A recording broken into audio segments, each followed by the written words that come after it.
माननीय सदस्य,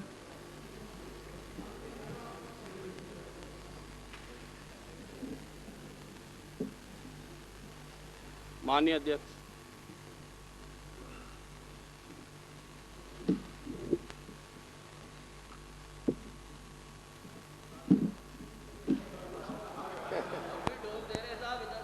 क्षमा चाहता हूँ।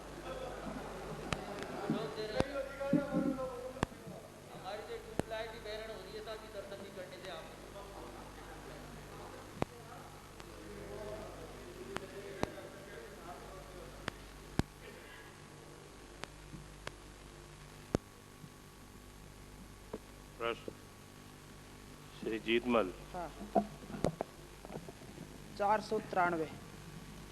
एक, विधानसभा क्षेत्र बागीडोड़ा में जिला बांसवाड़ा के कलिंजरा, आनंदपुरी, थाना गढ़ी, सल्लोपाट 4 थानों का क्षेत्रफल आता है। इस विधानसभा क्षेत्र के चारों थानों में 1 अप्रैल 1997 से 28 फरवरी 1999 तक हत्या, बलात्कार, डकैती, लूट, चोरी के संबंध में दर्ज अभियोगों का शीर्षक वाइज निस्तारण सहित विवरण परिशिष्ट आ और बा में संलग्न है। माननीय अध्यक्ष महोदय जी, आपके माध्यम से मैं मंत्री महोदय का ध्यान आकर्षित कराना चाहूँगा कि सबसे पहले मंत्री महोदय ने जो सदन में जो सूचना जो रखी है वो सबसे पहले तो अपूर्ण है। दूसरी बात मैं ये कहना चाहूँगा कि 20/10/98 को प्रार्थिया रमतू वाइफ ऑफ हुरमा निवासी चीकली तेजा पुलिस थाना आनंदपुरी को स्वयं के पति व ससुर ने मिलकर के हत्या कर दी। पुलिस ने दोनों ही अभियुक्तों को गिरफ्तार कर लिया। मृतका के घर के आस पड़ोसियों को पुलिस ने 15 लोगों के नाम की एक कच्ची चिट्ठी बना करके 15 लोगों से ये कहा कि प्रति व्यक्ति 5,000 रुपया दिया जाए, वरना आप लोगों को भी जेल के अंदर ठूस दिया जाएगा। माननीय मंत्री महोदय, मैं कहना चाहूँगा कि 15 लोगों ने इस हत्याकांड से अपनी अनभिज्ञता जाहिर की। तत्पश्चात पुलिस ये कहती है कि प्रति व्यक्ति अगर ये जो मांगी गई रकम अगर नहीं दी जाती है तो निश्चित रूप से आपको जेल की उन कड़ियों में सड़ना पड़ेगा। फिर भी लोगों ने अपनी अनभिज्ञता जाहिर की, उन्होंने अपना अनुनय विनय किया, फिर भी पुलिस ने नहीं सुनवाई करी। होता यह है कि वहाँ पर मौके पर थाना प्रभारी और 2 सिपाही मौके पर पहुँचे और वहाँ पर कबेलू तोड़ दिए गए। खड़ी फसल को खेतों में सारे के सारे मवेशी को हाँक दिया, फसल बर्बाद हो गई और 15 ही लोगों के माध्यम से 75,000 रुपये की मांग की और उन लोगों ने मांग जब तक पूरी नहीं की तब तक उनको राहत की सांस नहीं दी। यही हालत करके अंत में पुलिस द्वारा 75,000 रुपया एक साथ में बटोर करके उन गरीब लोगों ने दी। जो कुछ तो ऐसे लोग थे जो गुजरात में मजदूरी करने के लिए, रोजी रोटी के लिए गए थे, उन लोगों के भी नाम इसमें दर्ज करके इन लोगों के साथ में ज्यादती करके इतना पैसा लूटा गया। मैं माननीय मंत्री महोदय से निवेदन करना चाहता हूं कि आनंदपुरी थाने में जो थाना प्रभारी स्वयं सीआई और केसरी सिंह और भारत सिंह नाम के 2 सिपाही हैं, इन्होंने जबरदस्त वहां का आतंक पैदा कर रखा है और आए दिन इस तरीके से जो फरियादी हैं और मुलजिमान इन दोनों पक्षों से इस तरीके की भारी रकम लूटने का प्रयास करते हैं।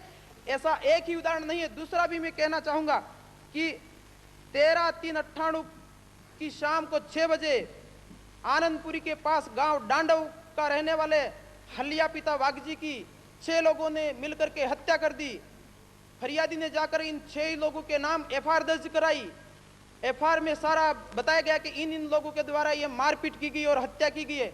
फिर भी पुलिस ने एफआईआर दी और उसको झूठा साबित करके छोड़ दिया और सारा पैसा खा करके रफा दफा कर दिया। डिटेल में किसकी एफआईआर दी, क्या इन्वेस्टिगेशन हुआ, उन्होंने जो है क्या जो है रिश्वत लेने की बात कही, ये तो अब डिटेल में आपने पूछा है कि कितने जो है मामले सर, ये दर्ज तो हुए, मैं सिर्फ ये उसकी पहला उन्होंने ही मेरा सूची दे तो दी। ये है, अब इस तरह एक एक केस की बात तो जो है ये जो अलग आ आनंदपुरी रही के है अंदर ना। 20/10/98 को जो वारदात ये हुई है, सूचना उसी के संदर्भ अपूर्ण में है, आप माननीय कह रहे मंत्री हैं। महोदय से मैं वो कैसे स्पष्टीकरण है? चाहूंगा। अध्यक्ष महोदय, माननीय सदस्य ने जो यहाँ पर आनंदपुरी के थाने के बारे में जो बात कही है, काफ़ी मैं इसे गंभीरता से लेता हूँ और आपके माध्यम से माननीय सदस्य से निवेदन करूँगा, अगर ये मुझे लिख के दे दें तो मैं इसकी उच्च स्तरीय जांच करा दूंगा विजिलेंस से, क्योंकि इनका प्रश्न दूसरे प्रकार का था, केसेस से संबंध था कि टोटल केसेस के नंबर पूछे थे। विस्तार से अगर आपने इंडिविजुअल केस के बारे में तो कहा नहीं था, तो आपसे भी मैं निवेदन करूंगा अध्यक्ष महोदय की बात, माननीय सदस्य इंडिविजुअल केस के बारे में जो तो मैं जो इसके है बाद उच्च स्तरीय जांच करा टैक्स दूंगा। दे दें। आपने जो शिकायत माननीय की मंत्री है। जी, मैं निवेदन करना चाहूंगा कि आप द्वारा जो हत्या का जहां कहीं भी मतलब जो नहीं 20/10/98 के बीच में कहीं कोई ऐसा सूचना में नहीं दिया गया है, तो मैं माननीय मंत्री महोदय से निवेदन करना चाहूंगा कि हत्या जैसा जो कांड हुआ है और उसमें आप द्वारा जो सूचना की जो प्रति जो सदन के बीच में रखी है, वहाँ कहीं कोई ऐसा हवाला ही नहीं है, तो आखिरी ये 20/10/98 को जो ये ऐसा कत्ल हुआ तो उसकी सूचना कहाँ है? ऐसा है माननीय अध्यक्ष महोदय, थाना आनंदपुरी के अंतर्गत 1997 में 2 कत्ल हुए, 98 में 3 कत्ल और 1 जनवरी से लेके मार्च तक 2 कत्ल हुए हैं। इसके अंदर ये मैंने इंगित किया है, जो आपको सप्लीमेंट्री सूचना आपको मैंने दी है, तो ये मैंने आपको उपलब्ध करा दी है, पूरे विस्तार से दी। अगर आपके संग जो परिशिष्ट लगा, अगर आप उसमें गौर करें तो ये आपको मिल जाएगा। लेकिन फिर भी क्योंकि माननीय सदस्य ने यहाँ पर आनंदपुरी के मामले में बड़े उनके गंभीर ऑब्जर्वेशन हैं, तो मैंने अध्यक्ष जी आपसे निवेदन किया, पुनः दोहरा रहा हूँ, अगर आप मुझे दे दें तो मैं उसकी निश्चित रूप से जाँच करा दूँ। आगे की गई थी हत्या डकैती, और माननीय सदस्य कह रहे हैं कि 20/10/98 को हत्या हुई, और जो माननीय गृह मंत्री जी को सूचना भिजवाई गई है उसमें 20/10/98 की हत्या का कहीं हवाला पुलिस ने भेजा ही नहीं, जिसको विशेष रूप से माननीय सदस्य स्ट्रेस कर रहे हैं। और उसमें नामजद 2 मुलजिम थे, 2 मुलजिमों को पुलिस ने गिरफ्तार कर लिया। उसके बाद 15 लोगों को आखिर में पुलिस थाने पे क्यों लाई, और केवल इसलिए कह के 75,000 रुपये लेके छोड़ा, ये माननीय सदस्य इनका इस पे माननीय सदस्य का आरोप है। तो गृह मंत्री जी से मैं कहना चाहूंगा, जो तथ्य छिपाए 20/10/98 की जो सूचना आपको पुलिस ने नहीं दी, उसमें आप समुचित कार्रवाई करेंगे, ऐसा हमारा सबका निवेदन है। क्या कर नहीं, कत्ल का तो इंफॉर्मेशन दी है, 20/10 का कत्ल ऐसा है, अगर आप प्रश्न वो को है कि गौर नहीं से- है 20/10 का कत्ल, क्योंकि इनके पास में जो इन्फॉर्मेशन आई है, आप सब जानते हो हत्या तो हुई है साहब। कि हमेशा जो है हाँ, 20/10 गवर्नमेंट के पास में इन्फॉर्मेशन आती है, कोई गवर्नमेंट मशीनरी से आती है। उन्होंने यहाँ पर जो है 2 कत्ल की बात कही है। मंत्री महोदय से सदस्य मैं ने। निवेदन करना चाहूंगा 20/10 को हत्या तो हुई। अब ये कह रहे हैं कि वो एक भी वो तीसरा भी कत्ल हुआ था, तो इसकी वो जांच कर लेंगे। अध्यक्ष महोदय, मैंने अगर आप अध्यक्ष जी गौर से पढ़े- 20/10 को आनंदपुरी थाने में हत्या हुई है साहब। माननीय सदस्य सवाल ये था 20/10 को तो आनंदपुरी अब थाने में आप हत्या हुई है, मेरी उसका बात हवाला गृह सुनिए मंत्री आप। जी के यहाँ इसमें है नहीं कहीं। आप मेरा निवेदन सुन रहे हैं तो सारी स्थिति साफ हो जाएगी, क्योंकि अगर आप प्रश्न को गौर से देखें और जो मैंने इनके परिशिष्ट संलग्न किए हैं सप्लीमेंट्री इंफॉर्मेशन के अंदर जो दिए हैं, उसमें पूरा थानेवार ब्यौरा, ईयर वाइज ब्यौरा मैंने इनको दिया है उसके अंदर। तो अब नहीं पता है, तो इसलिए मैं आपसे निवेदन तो अब मैं क्या करूं अब, तो इसलिए मैं आपसे निवेदन कर रहा हूं कि मैंने नंबर्स दिए हैं किस साल में कितने हुए, उसके बावजूद भी सम्मानीय सदस्य ये कहते हैं, तो मैंने उनको आश्वासन दिया है कि मुझे दे दें, इसकी विस्तृत जानकारी दे दें, उतनी ही विस्तृत जांच मैं करा दूंगा इस मामले की पूरी। अध्यक्ष महोदय, ये सवाल इसलिए सदन में आया कि 97, 98 और 98, 99 इन पूरे प्रकरण में इस विधानसभा क्षेत्र में असंख्य ऐसी हत्याएं हुई जिनका जिसमें तीन हत्याएं जिसमें हत्यारों को गिरफ्तार नहीं किया गया। अब आपके पास जो सूचना आपको दी है उसके अंदर आप स्पेसिफिक बता दें कि ये 3 हत्याएं हुई है, 4 हत्याएं हुई है, इनमें ये प्रकरण दर्ज हुए हैं, इनमें इनको गिरफ्तार किया, इनको गिरफ्तार नहीं किया। और माननीय सदस्य जिस बात को पूछ रहे हैं उसके लिए आप कहते हैं कि आप उच्च स्तरीय जांच करवा लें, कोई लैप्सेस रहेंगे तो उसको ठीक कर देंगे। इतनी सी तो बात है। अब मैं आपको निवेदन करूं कि आनंदपुरी थाने के अंदर इधर 99 में जनवरी टू मार्च 2 कत्ल के मुकदमे दर्ज हुए। एक में अभी तफ्तीश चल रही है, एक में चालान पेश हो गया है। ये मेरे पास जो है,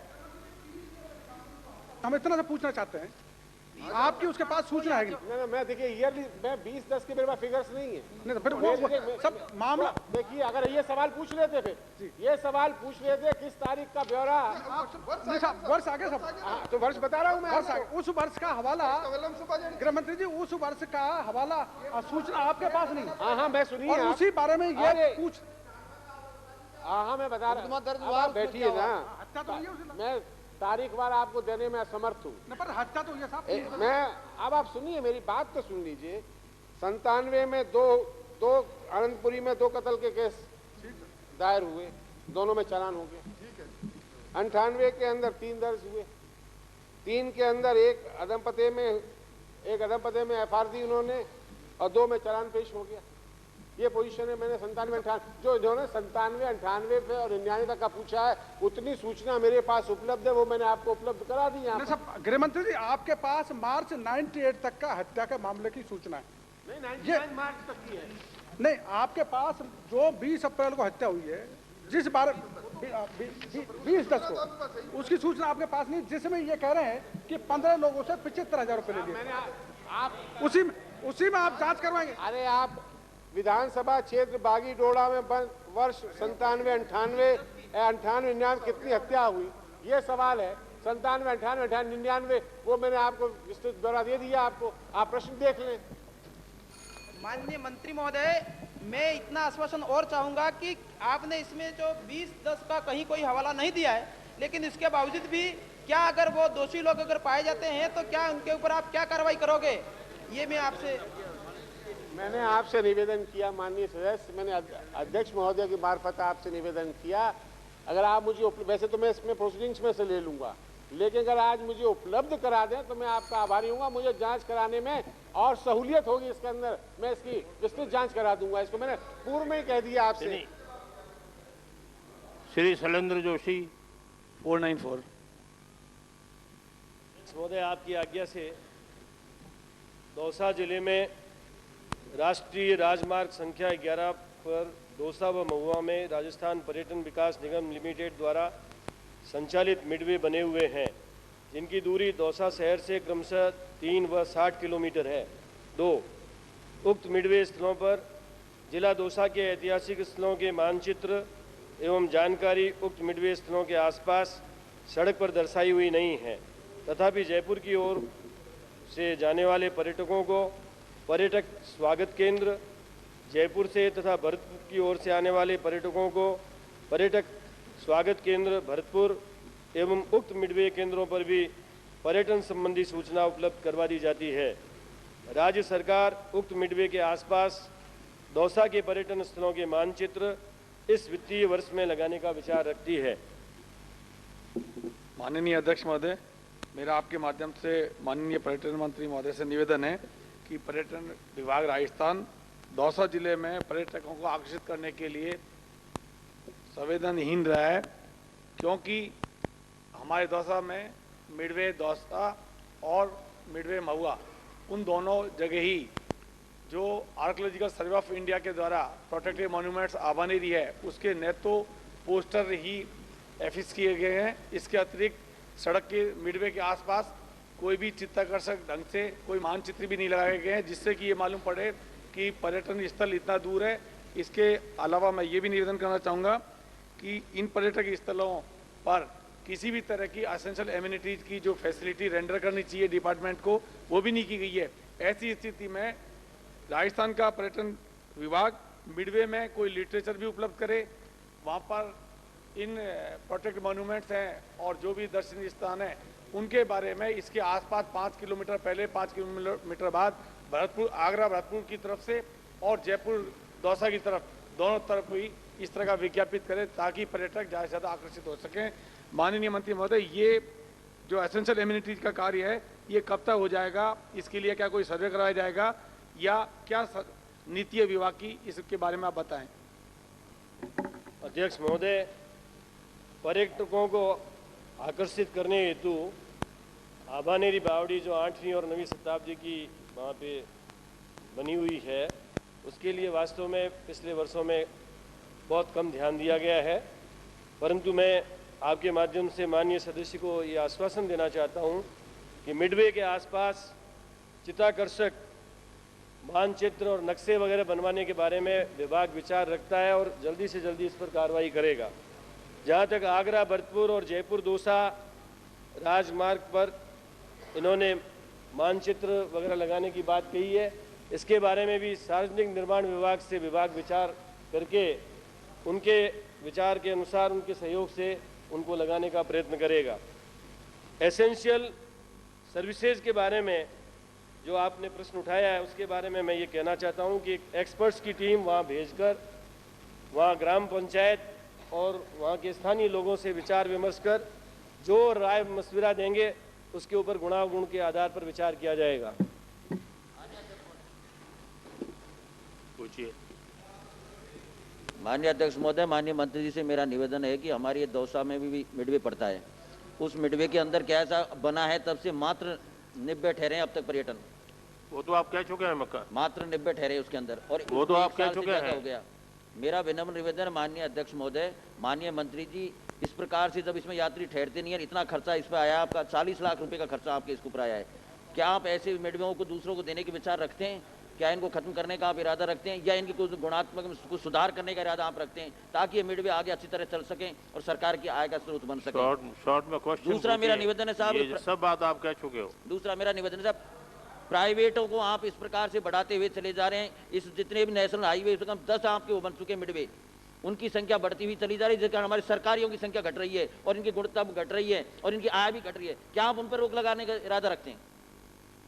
अध्यक्ष महोदय, माननीय सदस्य ने जो चिंता जताई वो बात बिल्कुल सही है। पहले मिडवे जितने भी राज्य में बने हुए थे वो पर्यटन विकास निगम के माध्यम से बने हुए थे, लेकिन पिछले वर्षों में राजस्थान मोटल प्रथम, राजस्थान मोटल द्वितीय, Rajasthani Midway, Rajputana Midway, Gangaur Midway, Balaji Midway, ये दौसा शहर के 43 किलोमीटर से लेकर 65 किलोमीटर की दूरी पर प्राय स्थानों पर प्राइवेट मिडवे बन गए।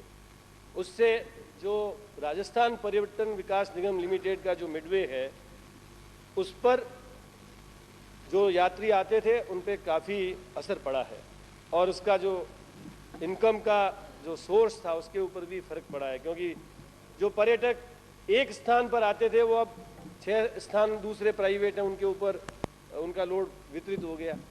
तो इस कारण से विभाग जो है पर्यटन विकास निगम जो है इसको लीज पर देने के बारे में भी विचार कर रही है और मैं समझता हूं कि आने वाले समय में पर्यटन विकास निगम ग्लोबलाइजेशन और प्राइवेटाइजेशन का जो दौर चल रहा है उसको मद्देनजर रखते हुए इन विचारों के ऊपर गौर करेगी और गुणावगुण के आधार पर कार्रवाई करेगी। माननीय अध्यक्ष महोदय, दौसा मिडवे में 44 लाख की लागत से ये निर्माण हुआ है और अभी तक मात्र 97 पर्यटक वहां पर ठहरे हैं।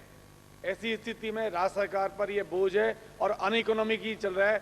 इसके बारे में क्या सोच है विभाग का, ये मैं माननीय मंत्री महोदय से जानना चाहता हूँ।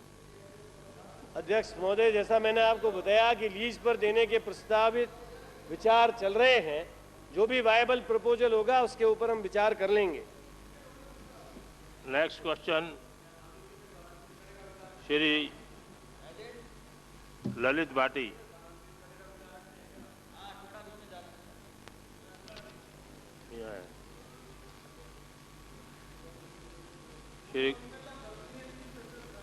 श्री गुलाब चंद कटारिया।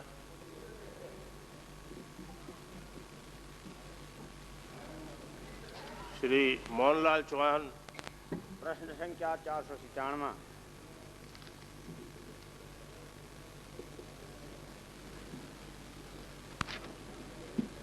माननीय अध्यक्ष जी,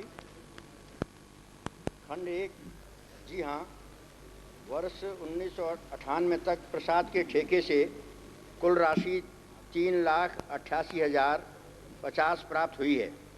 खंड 2, जी हाँ, कमेटी के सदस्य निम्न हैं: जिला कलेक्टर नागौर अध्यक्ष, दूसरा संबंधित उप निदेशक क्षेत्र पशुपालन उपाध्यक्ष, तीसरा सदस्य राजस्थान विधानसभा पर्वतसर सदस्य, चौथा प्रधान पंचायत समिति पर्वतसर सदस्य, पांचवा अध्यक्ष नगरपालिका पर्वतसर सदस्य, छठा जिला पशुपालन अधिकारी कुचामन सिटी सदस्य सचिव एवं कोषाध्यक्ष। उक्त कमेटी का गठन दिनांक 6/7/91 को किया गया था। गठित कमेटी ने मंदिर के जीर्णोद्धार हेतु मंदिर का नक्शा एवं अनुमानित व्यय का तखमीना तैयार करा लिया है। मंदिर का निर्माण कार्य न्यास गठित कर करवाया जाना है। न्यास के गठन के प्रस्ताव विचाराधीन है। माननीय अध्यक्ष महोदय, मैं आपके मार्फत पशुपालन मंत्री जी से पूछना चाहूँगा कि ये एशिया महाद्वीप का वीर तेजा पशु मेला प्रसिद्ध है और ये 500 वर्ष पुराना मेला है। इस मेले में पशुपालन विभाग जो आज तक 3,88,000 रुपया प्रसाद का ठेका का वेतन के जमा हुआ है और मंदिर जो बना हुआ है 500 वर्ष पुराना, उसको जीर्णोद्धार आज तक एक भी पैसा इस विभाग ने नहीं लगाया और नहीं उसका कोई विस्तार किया गया। तो मैं मंत्री महोदय से पूछना चाहूँगा कि मंत्री महोदय, पहले तो आपने 10 साल पहले कमेटी गठित की, 91 में आपने कमेटी गठित की और कमेटी, इस कमेटी का क्या रोल रहा? कुछ भी नहीं हुआ। 10 साल में भी आपने कमेटी गठित करने के बाद इस मंदिर का जीर्णोद्धार का निर्माण नहीं करवाया। क्यों नहीं करवाया? जबकि आपके पास पैसे पड़े हैं। अब आप कह रहे हैं कि हम ट्रस्ट का गठित कर रहे हैं, यानी न्यास गठित कर रहे हैं। तो न्यास में मैं ये पूछना चाहूँगा मंत्री महोदय कि न्यास का गठन कब तक कर दिया जाएगा?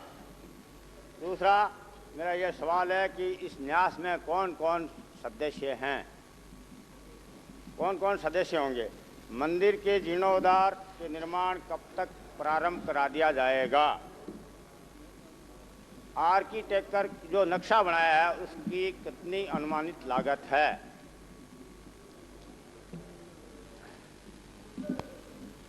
मंत्री जी। माननीय अध्यक्ष जी, माननीय सदस्य की जो चिंता है उससे मैं पूर्ण रूप से सहमत हूँ।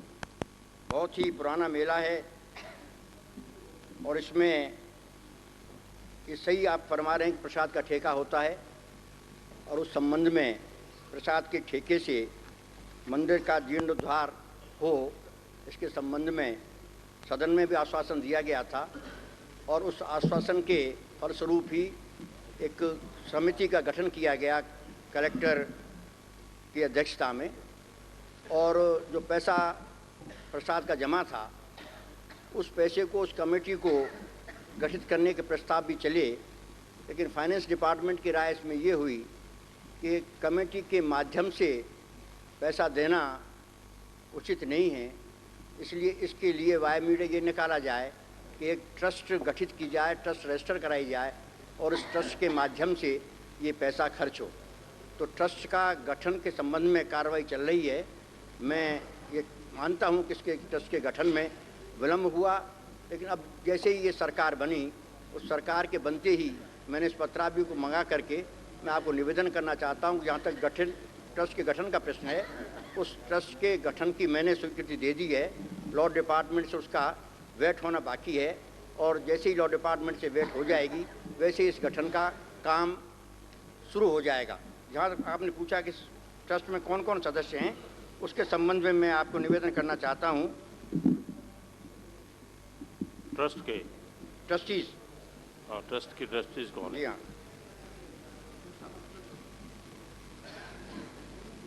इस ट्रस्ट में अध्यक्ष महोदय, न्यास का मुख्यालय पर्वतसर में होगा। इस संस्था के निम्नलिखित उद्देश्य रहेंगे और ट्रस्टीज हैं इसमें अध्यक्ष हैं जिला कलेक्टर नागौर, समिति की पदेन अध्यक्ष होंगे। उपाध्यक्ष उप निदेशक क्षेत्र पशुपालन विभाग अजमेर समिति के पदेन उपाध्यक्ष होंगे। सदस्य सचिव जिला पशुपालन अधिकारी कुचामन सिटी समिति के पदेन सदस्य सचिव होंगे। कोषाध्यक्ष उप कोषाधिकारी पर्वतसर समिति के पदेन मनोनीत कोषाध्यक्ष होंगे। सदस्य समिति के निम्नांकित मनोनीत सदस्य होंगे।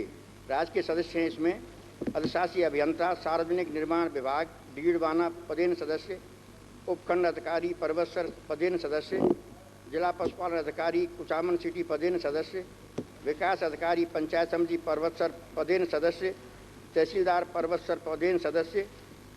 अराजकीय सदस्य हैं इसमें सदस्य राजस्थान विधानसभा पर्वतसर क्षेत्र के विधायक, दूसरे अध्यक्ष नगरपालिका पर्वतसर, तीसरे प्रधान पंचायत समिति पर्वतसर, ये इसमें हैं। और जैसे इस गठन इसका हो जाएगा तो गठन होने के बाद में ट्रस्ट को ये पैसे दिलवा करके और इसका मंदिर का जो जीर्णोद्धार का काम है वो कराने का पूरा प्रयास सरकार करेगी। ये मैं आपसे निवेदन करना चाहता हूँ। नहीं, मैं आपसे अध्यक्ष महोदय, मैं आपके मार्फत पूछना चाहूँगा कि जो आर्किटेक्ट ने जो नक्शा बनाया है मंदिर के निर्माण के जीर्णोद्धार के लिए, वो कितने रुपए की लागत का एस्टिमेट है? उसमें अभी तक प्रारंभिक ट्रस्ट जब गठन हो जाएगा उसके बाद में सब बात पर विचार किया जाएगा। उसमें आप सदस्य जो भी उसमें सुझाव देंगे उनको भी हम कॉर्पोरेट कर लेंगे। माननीय अध्यक्ष महोदय, माननीय मंत्री महोदय ने बताया कि ट्रस्ट में ये अध्यक्ष होगा, उपाध्यक्ष होगा, कोषाध्यक्ष होगा। मेरी जानकारी के अनुसार ट्रस्ट एक्ट में ऐसी कोई व्यवस्था नहीं है। ट्रस्ट में या तो मुख्य ट्रस्टी होता है और बाकी ट्रस्टी होते हैं, एक बात। दूसरी बात, ट्रस्ट के गठन में इतना लंबा समय लगने का जरूरत है। वो तहसीलदार का वहाँ रजिस्ट्रेशन होता है, 5 मिनट में हो जाता है। इतना लंबे समय तक आप रिहर्सल कर रहे हैं, ये भी मेरे समझ में नहीं आया। और पैसे जब आपके वर्षों से पड़े 4 लाख के करीब, और उसको आप खर्च नहीं कर रहे हैं, आपके विभाग को कुछ देना नहीं है। और ये ऐतिहासिक मेला है, ऐतिहासिक ये मंदिर है, लोगों की भावना इसमें जुड़ी हुई है। आपको इसमें तत्परता से कार्रवाई करनी चाहिए। कोई समय सीमा आप निर्धारित करें कि इतने दिन में कार्य शुरू हो जाएगा। जहाँ तक ट्रस्ट में कौन सदस्य हो सकते हैं, कौन सदस्य नहीं हो सकते हैं, इसके लिए मैंने निवेदन किया कि ये जो ट्रस्ट का फॉर्मेशन है ये लॉ डिपार्टमेंट में जा रहा है बैठ होने के लिए, और जैसी कानूनन राय होगी उसके हिसाब से इसमें संशोधन या परिवर्तन कर दिए जाएंगे। अब प्रश्न रहा इस बात का डिले करने का, तो ये तो गत सरकार के ज़माने में 94 से लेकर 98 तक ये ट्रस्ट का फॉर्मेशन विलम्ब होता हुआ चला आ रहा है। मैंने आते ही इसमें ट्रस्ट के गठन की स्वीकृति दे दी, और अधिक से अधिक मैं तत्परता के साथ में इसमें जो काम आप बताएंगे वो करने का प्रयास करूँगा। नहीं, अध्यक्ष महोदय, अध्यक्ष महोदय, मैं आपके माध्यम से माननीय मंत्री जी से ये जानना चाहता हूँ कि माननीय मंत्री जी ने उत्तर में बताया कि 3,88,000 रुपये प्रसाद के ठेके से मिले। इस रकम को ये इतने टाइम तक क्यों लिए बैठे रहे साहब? इन्होंने उसका ब्याज नहीं दिया इन्होंने, और उसमें और विलम्ब कर रहे हैं अब न्यास के गठन के लिए। मैं आपके माध्यम से ये पूछना चाहता हूँ कि तेजाजी लोक देवता, इनकी ख्याति एक राजस्थान में ही नहीं, गुजरात, महाराष्ट्र, कई प्रदेशों के लोग इनको मानते हैं, बल्कि पूरे हिंदुस्तान में माना जाता है। क्या आप इस राशि से तेजाजी का स्टैच्यू वहाँ लगाकर, और इस राशि से ज़्यादा खर्च होगी वो रकम आप राज्य सरकार से देकर वहाँ उनका मंदिर बनाने की मंशा रखते हैं? यदि हाँ तो कब तक, नहीं तो क्यों? राशि लेके बैठे रहे ऐसा कोई सवाल नहीं है। जो राशि वहाँ से आई है, मेले की इनकम जो होती है, तो प्रसाद से जो आमदनी होती है, ठेके से आई है। हाँ, राशि इस मेले में 2 तरह की आमदनी होती है। एक तो मवेशियों के संबंध में जो फीस आती है उससे होती है, एक प्रसाद जो आता है उसका ठेका होता है, उसकी आमदनी आती है। ये दोनों प्रकार की राशि राजकीय कोष में जमा होती हैं, उसमें किसी को लेकर के बैठने का प्रश्न नहीं है। राजकीय कोष में राशि जमा है, और वो जो पैसा सरकार का इस संबंध में आश्वासन है कि जो प्रसाद से आया आमदनी जो आई हुई है उसको हम मंदिर के विकास के संबंध में ही खर्च करेंगे। तो ट्रस्ट के गठन के बाद में आप जो बता रहे हैं कि तेजाजी की मंदिर में तेजाजी की मूर्ति स्थापित की जाएगी नहीं की जाएगी, ये सब प्रश्न ट्रस्ट के माध्यम से सरकार विचार करेगी इनके ऊपर, और जो भी मुनासिब होगा उस समय किसानों के हित की बात होगी, क्षेत्र के हित की बात होगी, जैसे लोगों की भावनाएं होंगी उसके अनुकूल काम किया जाएगा। अध्यक्ष महोदय, ये पशुपालकों से जुड़ा हुआ मसला है और हिंदुस्तान के पूरे पशुपालकों से जुड़ा हुआ धार्मिक भावना है। भाई मंदिर के निर्माण के बारे में मंत्री जी, आप तो ये कि निश्चित है कि इस वर्ष में आप ये काम पूरा करा देंगे क्या? दूसरा, शुरू करा देंगे नहीं, इस वर्ष में पूरा करा देंगे? एक दूसरा मेरा ये निवेदन है अध्यक्ष महोदय कि ये मंदिर बनाने के लिए हमारे नागौर जिला के तमाम लोग इसमें मंदिर में लाखों रुपए देने के लिए तैयार हैं। क्या दान दाताओं को भी शामिल करके इस मंदिर का स्वरूप बहुत ही ऐतिहासिक रूप, जो प्रसिद्ध रूप, अच्छा मंदिर बनाने के लिए आप विचार रखते हैं? मैंने निवेदन किया ना कि ट्रस्ट का पर्पज़ ही ये है, अगर जो ट्रस्ट बन जाएगी तो लोगों से उसमें दान भी लिए जा सकेंगे और उसके हिसाब से जैसा भी स्वरूप ट्रस्ट मुनासिब समझेगी और किसानों के हित में होगा उस प्रकार से काम किया जाएगा और उसमें अधिक विलम्ब करने की सरकार की कोई मंशा नहीं है। Next question. एक छोटा सा सवाल मेरा है। ये बहुत पूछ लिया अब आप। एक सवाल है माननीय मंत्री महोदय से ये जानकारी चाहूँगा कि ये पैसा प्रसाद का और मेले की आमदनी का है। सरकार से अगर 2 रुपया हम लेते तो ब्याज लेती है। ये धार्मिक आस्था का केंद्र, ये पैसा राजकोष में रहा आपके और राजकोष में इसका उपयोग हुआ है, तो क्या इसके ब्याज का भी भुगतान करके इस मंदिर के पुनर्निर्माण में आप लगवाने की मंशा रखते हैं? क्या सरकार की तरफ से कुछ सहयोग देने की आपकी मंशा है? ये दोनों सवालों का जवाब आप। राजकोष में जो रकम जमा है उस पर ब्याज दिया जाए नहीं दिया जाए, इस संबंध में हम फाइनेंस डिपार्टमेंट से चर्चा कर लेंगे। ठीक है। Next question Shri Shivnath Singh. 498। एक, जिला झुंझुनू की उदयपुर वाटी अनौपचारिक शिक्षा इकाई में वर्ष 1997 एवं 98 में क्रमशः 31 एवं 23 अनुदेशकों को परियोजना अधिकारी द्वारा हटाया गया। हटाए गए अनुदेशकों के नाम एवं हटाने की तिथि परिशिष्ट क सदन के पटल पर रख दी गई है। 2, इन अनुदेशकों को हटाए जाने के कारणों का विवरण परिशिष्ट ख सदन के पटल पर रख दिया गया है। हटाए जाने से पूर्व कोई जांच नहीं की जाती, अपितु निरीक्षण के दौरान उनका कार्य संतोषप्रद नहीं पाए जाने के कारण उन्हें हटाया गया है। यह स्वैच्छिक सेवा का कार्य है, इन पर कोई राज्य सेवा नियम लागू नहीं होते हैं। परियोजना अधिकारी उदयपुर वाटी के द्वारा किए गए निरीक्षण प्रतिवेदन की प्रति परिशिष्ट ग सदन के पटल पर रख दी गई है। 3, अनुदेशकों को रखने तथा हटाने का अधिकार परियोजना अधिकारी को था। परियोजना अधिकारी द्वारा केंद्रों के निरीक्षण के दौरान कार्य संतोषप्रद नहीं पाए जाने के कारण संबंधित अनुदेशकों को हटाया गया। ऐसे मामलों में निरीक्षण प्रक्रिया ही अपनाई जाती है। निरीक्षण प्रतिवेदन की प्रतियां परिशिष्ट ग सदन के पटल पर रख दी गई है। अनुदेशकों के चयन संबंधी नए निर्देश परिशिष्ट घ सदन के पटल पर रख दिए गए हैं। अध्यक्ष जी, माननीय मंत्री महोदय से मैं जानना चाहूँगा कि जो 31 और 23 हटाए गए हैं, क्या इनकी नियुक्ति करते वक्त पंचायत समिति का प्रधान, आपका जिला अधिकारी और ये परियोजना अधिकारी, इन तीनों की कमेटी ने इनका सिलेक्शन किया था? आपने जवाब में कहा कि नियुक्त करने का अधिकार और हटाने का अधिकार परियोजना अधिकारी को है।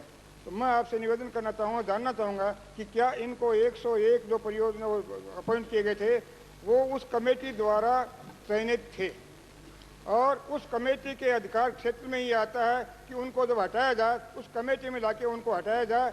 मैं आपसे जानना चाहता हूँ। पहला, दूसरा बात मैं पूछूंगा आपसे। अध्यक्ष महोदय, अधिकतर लोग जिनको हटाए गए हैं उनका अलग अलग कारण मैंने जैसे बताया है। गौरू राय जो है, मैं ये नहीं जानना चाहता, कारण नहीं जानना चाहता, मैं तो ये पूछना चाहता हूँ कि इनको जो नियुक्ति की गई थी उसमें विकास अधिकारी, पंचायत समिति का प्रधान, आपका जिला का अधिकारी और परियोजना निदेशक, ये चारों आदमी की कमेटी ने इनको सिलेक्शन किया था। आपने कहा कि नहीं परियोजना अधिकारी को, तो इसलिए मैं जानना चाहूँगा चारों आदमी की कमेटी ने को सिलेक्शन किया था, उसके बाद में अकेले उसको अधिकार क्या हुआ कि वो हटा दिया, ये पूछना चाहता हूँ। नहीं पूछना चाहता हूँ। चयन कमेटी एक बात और अनुदेशक द्वारा हटाने की दूसरी बात। आप ये पूछ रहे हैं कि उसको हटाने का जो है संतोषप्रद कार्य नहीं था तो था क्या अधिकार है या चयन कमेटी को अधिकार था, यही प्रश्न है ना।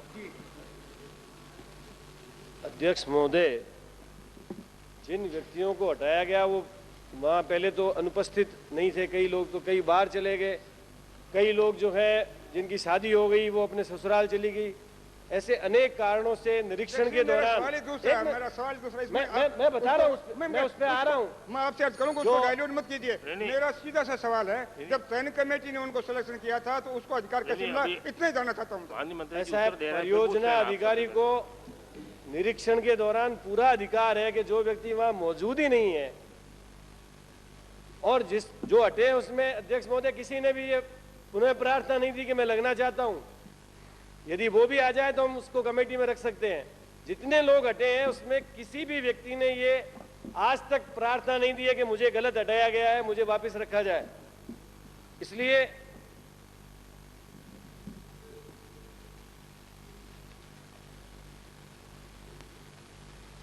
पंचायत समिति ने जब चयन किया था उस समय परियोजना अधिकारी वहां पदस्थापित नहीं था और परियोजना अधिकारी को ये पूरा अध्यक्ष महोदय अधिकार है कि निरीक्षण के दौरान 200 रुपए के महीने के आधार पर इनको एक स्वैच्छिक सेवा कार्य के लिए रखा जाता है। यदि किसी अनुदेशक की कोई ये अर्जी हो कि मैं वापस लगना चाहता हूं, मेरे साथ ज्यादती हुई है, तो मैं उसको जांच करवा कर उसको दिखा लूंगा। अध्यक्ष जी, माननीय मंत्री महोदय ने अपने जवाब से सवाल पैदा कर दिया। आपने कहा कि इनकी कोई शिकायत नहीं आई हमारे साथ। मैं माननीय मंत्री महोदय जानना चाहता हूँ, इन हटाए गए लोगों को और इनके स्थान पर नए नियुक्त किए गए लोगों को ये शिकायतें आपके यहाँ आई, विभाग में आई, निदेशालय में आई कि हमको पूरा तनख्वाह नहीं, पूरा रुपए नहीं देता है और हमको अपॉइंटमेंट करने में इस परियोजना अधिकारी ने 1,000 रुपया रिश्वत ली है। इसकी जांच करने के लिए यहाँ आपके संयुक्त निर्देशक पंचायत समिति उदयपुरवाटी में गए हैं, लोगों से बयान लिए हैं, एमएलए से पूछा, प्रधान से पूछा, विकास अधिकारी से पूछा है। तो इसलिए आप ये जो कह रहे हो कि उनकी कोई शिकायत नहीं, ये गलत है। माननीय अध्यक्ष महोदय, दूसरी बात मैं आपसे निवेदन करना चाहूँगा कि वहाँ का सरपंच होता है, सरपंच का सर्टिफिकेट देने के बाद में उसको मानदेय दिया जाता है। वहाँ की एक लोकल कमेटी होती है जो उसके केंद्र की देख रेख करती है। आपने जो कारण दिए हैं वो एक ही कारण दिया सबके लिए कि केंद्र बंद मिला, और एक में तो बड़ा हास्यास्पद आपने जवाब दिया है आपके पेज 8 पर कि वो अपने खेत में काम करता हुआ मिला। माननीय अध्यक्ष जी, दिसंबर जनवरी का तो महीना, रात के 7 से 9 बजे तक उनका कार्यकाल था और वो 9 बजे अपने खेत में काम करता हुआ मिलता है। माननीय अध्यक्ष जी, इससे बड़ा झूठ हो नहीं सकता। इसलिए मैं आपसे जानना चाहूँगा कि आपके संयुक्त निर्देशक जो जांच करने के लिए गए थे उस परियोजना अधिकारी के खिलाफ, उस जांच में क्या पाया गया और आप जो कह रहे हो वह सत्य है? मैं कह रहा हूँ सत्य। अध्यक्ष महोदय, अनुदेशकों को हटाने के मुख्य कारण निम्न प्रकार रहे: प्रशिक्षण में भाग नहीं लेना, गांव से बाहर जाकर बस जाना, कार्य करने में असमर्थता व्यक्त करने पर केंद्र लगातार बंद रहना, पर्याप्त संख्या में बालक न होने से केंद्र बंड करना। मैंने अध्यक्ष महोदय आप पूछ रहा हूं, उसका जवाब देने दीजिए आप कि आप कहते हैं शिकायत नहीं है। मैं कहता हूं शिकायत आई, आपका जॉइंट डायरेक्टर जांच करने के लिए गया, मेरे बयान उसने लिए, प्रधान के बयान उसने लिए, विकास अधिकारी के बयान लिए, और जिन लोगों से इस परियोजना अधिकारी ने रिश्वत ली उनके एफिडेविट अभाव दिए गए। मैं आप क्या कहता हूँ, इसलिए उस जांच का क्या हुआ? अतिरिक्त निदेशक ने जांच में शिकायत को सही नहीं माना, फिर भी परियोजना अधिकारी को हमने हटा दिया है।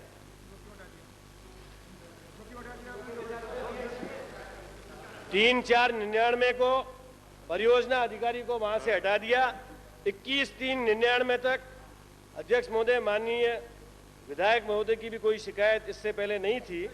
और जैसे ये गलत बात करो, मेरी लिखित में शिकायत है, 1 मिनट में प्रधान की लिखित में शिकायत है।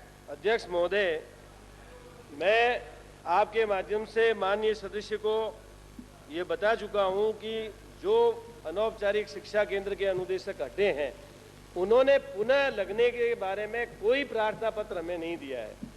और मैं आपको फिर कहता हूं कि यदि किसी को गलत हटाया गया है, जो कारण मैंने दिए हैं, और वो पुनः लगना चाहते हैं, तो मैं उनकी प्रार्थना पर गुणावगुण के आधार पर विचार कर लूंगा। अध्यक्ष महोदय, मैं जानना चाहता हूं, आखिरी सवाल, माननीय मंत्री महोदय, मैं आपको पुनः निवेदन कर रहा हूं, इस अधिकारी के खिलाफ पंचायत समिति की मीटिंग्स में प्रस्ताव पास हुए हैं, पंचायत समिति की मीटिंग में इसकी शिकायतें आई हैं और उन सब मीटिंग्स की प्रोसीडिंग्स आपके जॉइंट डायरेक्टर जो गए थे उनको पेश की गई हैं। इसलिए आप ये जो कह रहे हो कि उसके खिलाफ शिकायतें नहीं थी और ये झूठी पाएगी, ये पंचायत समिति का पूरा रिकॉर्ड झूठा है, वहाँ का विधायक झूठा है, वहाँ का प्रधान झूठा है, वहाँ का विकास अधिकारी झूठा है और पंचायत समिति के सभी सदस्य झूठे हैं, तो फिर आपको जॉइंट डायरेक्टर सही है और हम सब झूठे। इसलिए मैं आपसे निवेदन करना चाहूँगा, इसमें जो इतना भ्रष्टाचार हुआ है, इस आदमी ने जितना करप्शन किया है, उसकी आप खुले रूप में जांच करवाइए और उसके खिलाफ एक्शन लीजिए। आपने बदल दिया, ये तो कोई बहुत बड़ा आपने एहसान नहीं किया, और बदलता वो क्योंकि वो जेल में जा रहा था, इसलिए बदल। अध्यक्ष महोदय, मैं आपके माध्यम से मंत्री जी ये पूछना चाहता हूँ कि अनुदेशकों को रखने के लिए जो चयन कमेटी बनी हुई है, जिसमें प्रधान, बीडीओ और जिले का एक अधिकारी, वो परियोजना अधिकारी है, क्या आप इसको उचित मानते हैं कि 4 जनों की कमेटी उस अनुदेशक का चयन करती है और सिर्फ परियोजना अधिकारी को आपने अधिकार दे दिया कि वो चाहे जब जिसको हटा दे? क्या इसको आप सही मानते हैं? अगर सही आप मानते हैं तो ठीक है, और नहीं मानते हो तो क्या इस प्रावधान को आप चेंज करने के लिए कुछ विचार रखते हैं? क्योंकि पूरे राजस्थान में ऐसे कई मामले हैं जब परियोजना अधिकारी अपने मनमर्जी के हिसाब से अनुदेशक को जाके हटा देते हैं, न तो प्रधान से पूछते, न विधायक से पूछते, बिना किसी को पूछे इसका दुरुपयोग कर रहे हैं परियोजना अधिकारी। क्या इसको नियम को चेंज करने का आप कुछ करने का उम्मीद करते हैं हम आपसे? अध्यक्ष महोदय, बीजेपी का टाइम था, इनके समय में जिस अधिकारी ने इतना वो किया है घोटाला, क्या आप उसकी जांच क्यों नहीं कराते? ऐसे भ्रष्ट आदमी के खिलाफ कार्रवाई करिए आप।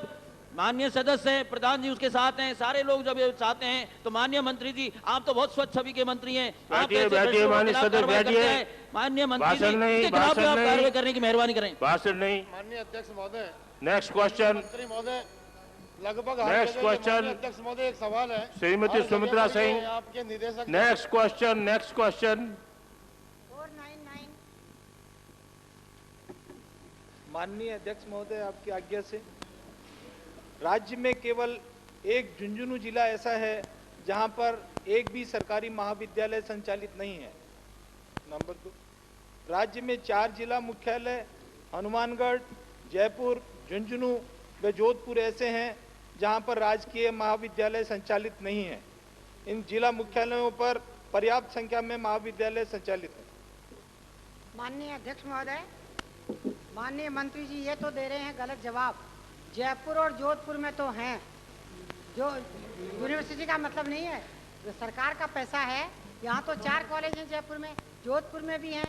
लेकिन मैं आपको याद दिला रही हूँ आपके चुनाव घोषणा पत्र की तरफ, जिसमें आपने लिखा है कि जिला स्तर पर सभी संकायों का एक राजकीय महाविद्यालय खोला जाएगा। क्या करेंगे इस बाइबिल का, इस कुरान का और इस गीता का? इस गीता का क्या होगा? इस गीता का क्या होगा?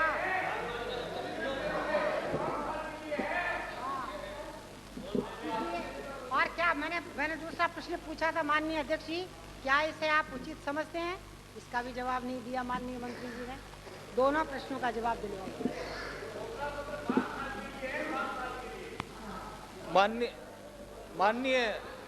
माननीय अध्यक्ष महोदय, झुंझुनू से पधारने वाली सदस्य ने जो अपनी शंका प्रकट की है, तो जोधपुर और जयपुर के विषय में तो ये है कि जोधपुर और जयपुर से एफिलेटेड कॉलेज हैं, वो यूनिवर्सिटी से एफिलेटेड है, यूनिवर्सिटी से ऑटोनोमस बॉडी, तो वो कॉलेज एफिलिएटेड का मतलब पैसा सरकार का है, राज्य का पैसा है, प्राइवेट तो नहीं है, बट यूनिवर्सिटी ऑटोनोमस बॉडी से अटैच कॉलेज। लेकिन उसका अपना, आप तो रह चुके हैं शिक्षा मंत्री भी, आप जानते हैं यूनिवर्सिटी का वो विश्वविद्यालय के अंतर्गत आता है। कैंपस, विश्वविद्यालय कैंपस में है, दे आर जो एफिलेटेड कॉलेजेस हैं वो तो 101 हैं जो गवर्नमेंट कॉलेजेस हैं। आप तो स्वयं उच्च शिक्षा मंत्री हैं। माननीय झुंझुनू से आने वाली सदस्य ने जो चिंता प्रकट की है झुंझुनू के विषय में, अध्यक्ष महोदय, निसंदेह ये चिंता का विषय है कि झुंझुनू जिला एकमात्र ऐसा जिला है जिसके अंदर सरकारी कॉलेज नहीं है। झुंझुनू में जो 19 कॉलेजेस हैं, प्राइवेट कॉलेजेस हैं अध्यक्ष महोदय, वो सब दानदाताओं द्वारा निर्मित हैं और इस वजह से हमारे जिला हेडक्वार्टर पे भी 2 कॉलेज हैं झुंझुनू पे, सेठ मोतीलाल कॉलेज और जेबी शाह गर्ल्स कॉलेज, दोनों पीजी कॉलेजेस हैं। तो झुंझुनू में 90% एड है, जेबी शाह की 70 है और सेठ मोतीलाल की 90% एड है और 19 कॉलेजेस दानदाताओं के माध्यम से बनाए गए और 50 वर्ष से अधिकतर वहाँ ये कंसेप्ट रहा झुंझुनू जिले में कि दानदाता ही कॉलेज बनाते थे। अब माननीय सदस्य ने जो ये अपनी उसके बारे में चिंता प्रकट की है, तो निस्संदेह उनके परिस्थितियों को देखते हुए, वित्तीय साधनों को देखते हुए और वित्त मंत्री जी से भी मैं निवेदन करूंगा कि जो इस तरह का जिला है और जो निस्संदेह, तो मैं निवेदन करूंगा बिकॉज डिवाइडर, इसलिए नहीं मंत्री महोदय की, माननीय अध्यक्ष महोदय के स्वयं मैं इस जिले से आता हूं, 32 में से मात्र 1 जिला ये बचा हुआ है। तो वित्तीय संसाधनों को देखते हुए और माननीय सदस्य की आपत्ति, ये इसको अपने, मैं मांग नहीं कर रहा हूं सर, मैं मांग नहीं कर रहा हूं, ये मांग नहीं है, ये उनकी भावनाओं से मैं व्यक्त कर रहा हूं। मैं सरकार अपने वित्तीय संसाधनों को देखते हुए इस तरह के जो कॉलेजेस हैं उनके ऊपर प्राथमिकता से खोलने पे विचार करेगी। माननीय अध्यक्ष महोदय, मैं माननीय मंत्री महोदय से एक सवाल पूछना चाहता हूं कि महाविद्यालय खोलने की प्राथमिकताएं आप तय करेंगे या वित्त मंत्री जी तय करेंगे? राजस्थान में 10 महाविद्यालय खोलने या 15 खोलने, इसका निर्धारण आप करेंगे या वित्त मंत्री जी करेंगे, ये बता दें। आप प्रश्नकर्ता, आप सप्लीमेंट्री पूछिए। प्रश्नकर्ता। माननीय अध्यक्ष इसे उचित समझते हैं, इस बात का जवाब नहीं दिया। छोटा भीम में कॉलेज खोले, आप खुद घोषणा करके आए, कैमरी गए जब। सवाल है माननीय अध्यक्ष महोदय, मैं आपके माध्यम से माननीय उच्च शिक्षा मंत्री जी से 2 सवाल पूछना चाहता हूं। क्या आप झुंझुनू में राजकीय महाविद्यालय होना चाहिए, इस बात से सहमत है या नहीं? कब करेंगे तो आप जाने। दूसरा मेरा सवाल ये है कि जब आप जो वहां पर सेठ मोतीलाल कॉलेज है और जेबी शाह गर्ल्स कॉलेज है, आप उनको 90% तो एड दे ही रहे हैं, 10% का ही घाटा है, क्या आप उनको अधिकृत करने का विचार रखते हैं क्या?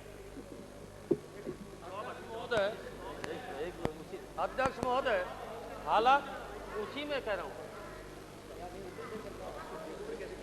माननीय अध्यक्ष महोदय, जैसा कि नगर से आने वाले माननीय सदस्य ने पूछा है, हर जिले के ऊपर राजकीय कॉलेज होने की जो आपने मांग की है, तो सरकार के वित्तीय संसाधन उन पे निर्भर करता है कि सरकार हर जिले के हेडक्वार्टर पे कॉलेज दे या नहीं। अगर ऑलरेडी वहाँ पे 90% एडेड हमारे कॉलेज चल रहे हैं, 90% aided is of the government, वो चल रहे हैं, तो सरकार उसके बारे में विचार कर सकती है कि उसके अलावा अगर वो कोई। नंबर 2 आपने पूछा, देखिए वित्तीय संसाधन है मोदी, आप तहसील हेडक्वार्टर पर खोल रहे हो, जिला हेडक्वार्टर पर आप आवश्यकता ही महसूस नहीं कर रहे हो। माननीय अध्यक्ष महोदय, कॉलेज छोटा भीम में कॉलेज खोलने के लिए तहसील हेडक्वार्टर पे खोल रहे हैं, आप तो खोलिए तहसील हेडक्वार्टर पे। छोटा भीम में तहसील हेडक्वार्टर है, पंचायत समिति हेडक्वार्टर है। अध्यक्ष महोदय, पहले प्रायोरिटी पर आप लेते हो, और अगर आप 90% एड दे रहे हो उसको एक्वायर कर लीजिए, अधिकृत कर लीजिए। वो श्री हनुमान प्रसाद एडेड कॉलेज है, वो ट्रस्ट द्वारा संचालित। बैठिए, उसके बाद अध्यक्ष महोदय, मैं आपके माध्यम से। बैठिए, आप बैठिए। हनुमान प्रसाद जी, श्री हनुमान प्रसाद। हाँ, सरकार खोलेगी, सरकार निर्णय करेगी। आप बैठो। सरकार निर्णय करती है, सरकार निर्णय करेगी। ये आपसे पहले हम राज कर चुके हैं, आपको बताने की जरूरत नहीं है। अलग-अलग बात महकमा आपके पास है, आप करेंगे, ये पूछ रहा हूँ मैं। आप तो अभी सरकार में आई नहीं, बाहर बैठा दिया। ये मेरा अधिकार है जो मैंने जवाब दे दिया। मंत्री जी से जानना आपको शायद चाहूंगा, पता नहीं है। ना मैं दे सकता हूँ। राज्य सरकार की स्पष्ट नीति यदि नहीं है कि हर जिला हेडक्वार्टर पर जहां पहले से कॉलेजेज हैं वहां कोई खोलने की आवश्यकता महसूस नहीं करें, तो इसका एक समाधान हो सकता है। झुंझुनू जिले का एक क्षेत्र, बुहाना क्षेत्र जिससे मैं आता हूं, सूरजगढ़ पूरी कॉन्स्टिट्यूंसी, उसमें कोई कॉलेज नहीं है और 35-35 किलोमीटर के एरिया में कहीं कॉलेज नहीं है। तो मैं उच्च शिक्षा मंत्री जी से निवेदन करूंगा कि बुहाना में राजकीय कॉलेज खोला जाए ताकि झुंझुनू जिले में राजकीय कॉलेज के होने की एक अवस्था बैठ सकती है। बैठिए, आप पूछ लिया।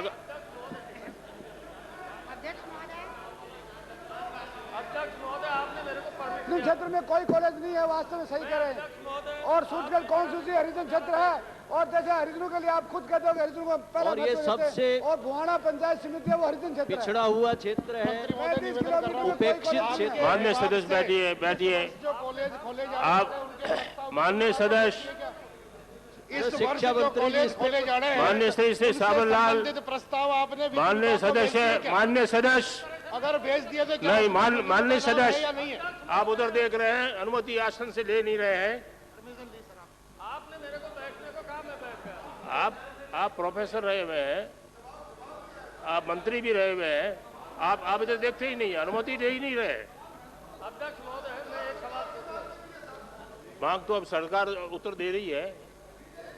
अध्यक्ष महोदय, मैं एक सवाल पूछना चाहता हूं। आप नजारा देख रहे हैं, जब भी कोई माननीय सदस्य किसी मांग के मामले में दूसरे मंत्री से कहते हैं तो सब वित्त मंत्री की तरफ देखते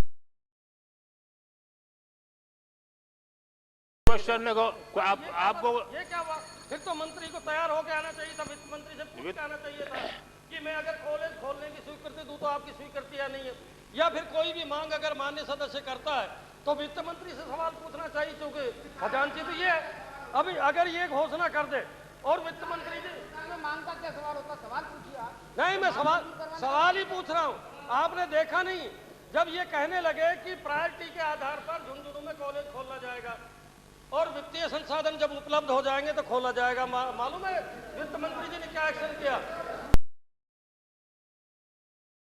ये कोई आपका तरीका, या तो आप पहले ही कहते थे इनको, या तो आप शिक्षा मंत्री को अध्यक्ष महोदय पहले कहते कि मैं किसी प्रकार की मदद पैसे की नहीं दूंगा, या फिर उच्च शिक्षा मंत्री को कह देना चाहिए ताकि नहीं खुलेगा, संसाधन नहीं है। माननीय तरकीब हुई कि रिमोट कंट्रोल प्रश्नकर्ता स्वयं उच्च शिक्षा मंत्री नहीं है।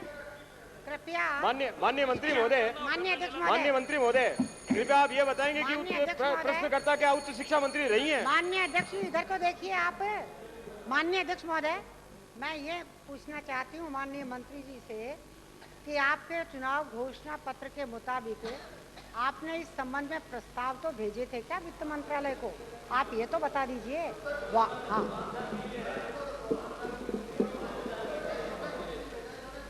माननीय अध्यक्ष महोदय, आप बैठिए। कॉलेज तो खुल नहीं सकता, उन्होंने मना कर दिया। तारानगर में खोल लिया, झुंझुनू का मना कर दिया। माननीय अध्यक्ष महोदय, माननीय झुंझुनू से आने वाली सदस्य ने जो प्रश्न पूछा है, तो ये 9th plan is for 5 years up to 2002, और इसके अंदर निसंदेह झुंझुनू हेडक्वार्टर पे कॉलेज खोल दिया जाएगा। अंडर 9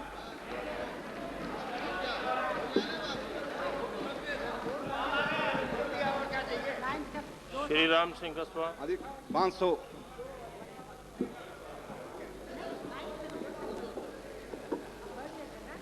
एक, जी हाँ, राज्य सरकार की आज्ञा क्रमांक 0506 प्रेसु अनु 399 दिनांक 31/3/99 के द्वारा समिति का गठन किया गया है।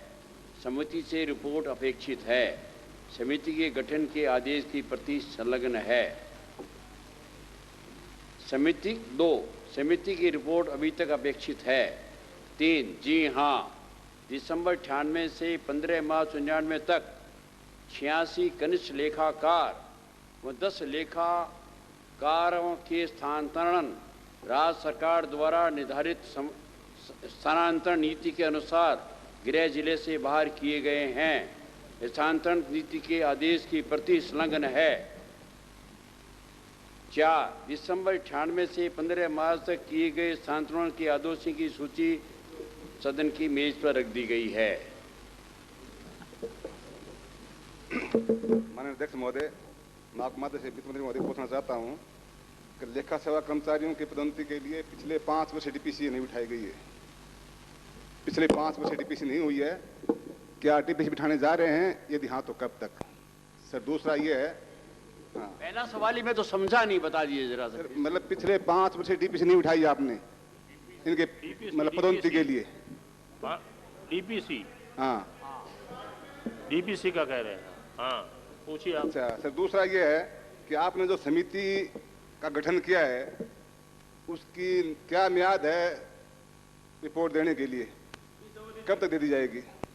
06 प्रेसु अनु 399 दिनांक 31/3/99 के द्वारा समिति का गठन किया गया है। समिति से रिपोर्ट अपेक्षित है। समिति के गठन के आदेश की प्रति संलग्न है। समिति की रिपोर्ट अभी तक अपेक्षित है। 3 जी हाँ, दिसंबर 98 से 15 मार्च 99 तक 86 कनिष्ठ लेखाकार व 10 लेखाकारों के स्थानांतरण राज्य सरकार द्वारा निर्धारित स्थानांतरण नीति के अनुसार गृह जिले से बाहर किए गए हैं। स्थानांतरण नीति के आदेश की प्रति संलग्न है। 4 दिसंबर 98 से 15 मार्च तक किए गए स्थानांतरण के आदेशों की सूची सदन की मेज पर रख दी गई है। माननीय अध्यक्ष महोदय, मैं आपके माध्यम से वित्त मंत्री महोदय पूछना चाहता हूं कि लेखा सेवा कर्मचारियों की पदोन्नति के लिए पिछले 5 वर्ष डीपीसी नहीं उठाई गई है। पिछले 5 वर्ष डीपीसी नहीं हुई है, क्या डीपीसी बिठाने जा रहे हैं? यदि हाँ तो कब तक? सर दूसरा ये है, हाँ, पहला सवाल ही मैं तो समझा नहीं, बता दीजिए जरा सा। मतलब पिछले 5 वर्ष डीपीसी नहीं उठाई आपने इनके मतलब पदोन्नति के लिए? डीपीसी? हाँ, डीपीसी का कह रहे हैं। हाँ, पूछिए आप। अच्छा सर, दूसरा ये है कि आपने जो समिति का गठन किया है उसकी क्या मियाद है रिपोर्ट देने के लिए? कब तक दे दी जाएगी? और सर तीसरा मेरा ये है कि आपने जो नियम बनाए हुए हैं ट्रांसफर्स के लिए, आपने मात्र 3 माह के अंदर 86 एक साधारण जो कनिष्ठ लेखाकार स्थानांतरण किए हैं। राजगढ़ से नाथद्वारा, बांसवाड़ा, जैसलमेर, बाड़मेर। माननीय महोदय, ये एक साधारण कर्मचारी हैं और जो आपने नीति बनाई है उसमें आपने लिखा है कि सामान्यतः कनिष्ठ लेखाकार का स्थानांतरण जिले से बाहर नहीं होगा। सामान्यतः लिखा आपने। और ये लिखा है कि जिस कर्मचारी के 2 वर्ष बाकी हों रिटायरमेंट में उसका नहीं होगा। उसके बाद भी आप नीति स्थानांतरण किए गए हैं, क्या ये स्थानांतरण नीति सम्मत हैं? और जो स्थानांतरण नीति विरुद्ध किए गए हैं क्या सरकार उसे कैंसिल करने जा रही है? और स्थानांतरण करने के कारण क्या है? सर एक बात और है। अध्यक्ष महोदय, एक एक करके पूछेंगे तो याद रहेगा। हाँ, तो भूल जाऊंगा फिर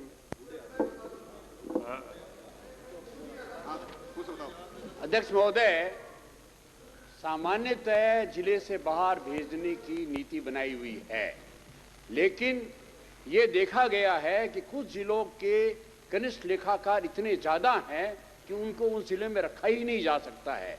आप कहेंगे तो मैं लिस्ट पढ़ के सुना दूंगा। अब इस बात से जरूरी हो जाता है कि उस जिले के कनिष्ठ लेखाकारों को बाहर भेजा जाए, और जो बाहर बैठे हुए कनिष्ठ लेखाकार हैं और उस जिले के हैं और जिले में जितने पोस्ट हैं उतनी भरी हुई है, वो चाहते हैं कि हमको अपने जिले में भेजा जाए। तो जो ज्यादा अपने जिले में हैं, ज्यादा समय से अपने जिले में बैठे हुए हैं, उनको ट्रांसफर करके जो जिले से बाहर बहुत दिनों से हैं उनको जिले में भेजा जाने की कोशिश की जाती है। इस वास्ते प्रशासनिक कारणों से कुछ ये स्थानांतरण किए गए हैं और इसमें कोई भी भेदभाव की बात नहीं है। राजनीतिक आधार पर ट्रांसफर किए गए। सर एक बात तो सुन लीजिए। सर मुझे जानना चाहता हूँ माननीय अध्यक्ष महोदय, आप अध्यक्ष महोदय अगर ये बोलते ही रहेंगे, मेरी बात नहीं सुनेंगे तो मैं क्या करूँ? ऑर्डर प्लीज, ऑर्डर नहीं। कृपला जी बैठिए, प्रश्न करता है। अध्यक्ष महोदय, मैं जवाब तो दे दूं पूरा। मैं निवेदन कर रहा था कि अजमेर में 274 स्थान हैं, उसमें से 274 वहां बैठे हुए हैं। 31 अजमेर के आदमी बाहर हैं जो अंदर आना चाहते हैं। अलवर के 190 स्थान है, 190 वहां हैं कार्यरत। 34 आदमी अलवर के ऐसे हैं जो बाहर से अंदर आना चाहते हैं, अलवर जिले के हैं। भरतपुर के 175 स्थान है, 175 ही वहां बैठे हुए हैं, 18 भरतपुर जिले के बाहर बैठे हुए हैं, वो आना चाहते हैं। अध्यक्ष महोदय, बीकानेर के 278 पोस्ट हैं, 278 वहां पर ऑलरेडी कार्यरत हैं, 77 आदमी बीकानेर जिले के ऐसे हैं जो बाहर बैठे हुए हैं और बीकानेर में आना चाहते हैं। चूरू के 116 आदमी हैं, 116 ही वहां बैठे हुए हैं, 19 आदमी बाहर बैठे हुए हैं जो चूरू जिले में आना चाहते हैं। दौसा के 74 है, 74 ही वहां है, वो 30 आदमी बाहर है जो अंदर आना चाहते हैं। अध्यक्ष महोदय, इसी तरीके से ये 19 जिले हैं जिनके आदमी जरूरत से ज्यादा जितने हैं वो जिले में, वो तो वहां है ही हैं, लेकिन उसके बाहर आदमी बाहर बैठे हुए हैं। ऐसे जयपुर में अध्यक्ष महोदय 1101 पोस्ट हैं, 1098 वहां हैं और 250 आदमी ऐसे हैं जो जयपुर जिले के बाहर बैठे हुए हैं, जयपुर में आना चाहते हैं। तो अब अध्यक्ष महोदय, और कई जिले ऐसे हैं जैसे बूंदी 74 स्थान है, 65 आदमी वहां हैं, 9 स्थान वहां रिक्त हैं। तो अब अगर हमको काम करना है तो दूसरे जिलों के लोगों को बूंदी, बारां, धौलपुर, झालावाड़ जहां कर की पोस्टें खाली पड़ी हुई हैं, कहीं 31 पोस्ट खाली है, कहीं 25 पोस्ट खाली है, बांसवाड़ा में 61 पोस्ट खाली पड़ी हुई हैं। अब 61 पोस्ट खाली पड़ी हुई हैं, जैसे बांसवाड़ा में पोस्ट तो हैं 120 आदमी हैं वहां पर 59, तो 61 पोस्ट खाली पड़ी हुई है, तो 61 पोस्ट खाली पड़ी तो कहीं से तो भेजना ही पड़ेगा अध्यक्ष महोदय। इस बात से मैं बहुत गंभीरता से इस बात को सोच रहा हूं कि ये जो जिले से बाहर, एक मिनट ठहर जाइए, जो जिले से बाहर नहीं भेजने का जो नियम है उसको मैं बहुत जल्दी चेंज करना चाहता हूं। सर राधे श्याम नाम का कनिष्ठ लेखाकार है, जिसे स्थान पंचायत समिति राजगढ़ से आपने नाथ द्वारा किया, वो व्यक्ति ट्रिब्यूनल में गया, ट्रिब्यूनल ने आदेश किया कि इसका स्थानांतरण चूरू में किया जाए, आदेश चूरू में कर दिया गया, वो आपने पुनः 1 महीने बाद स्थानांतरण कर दिया, सुजानगढ़ कर दिया गया। तो मेरा निवेदन है कि ये मात्र आपने राजनीतिक आधार पर स्थानांतरण किए हैं, न कि वहां कमी पूर्ति करने के लिए। अतः इतनी दूर क्यों किए गए और ऐसे स्थानों का आप निश्चित करने की कोशिश करेंगे क्या, करने जा रहे हैं?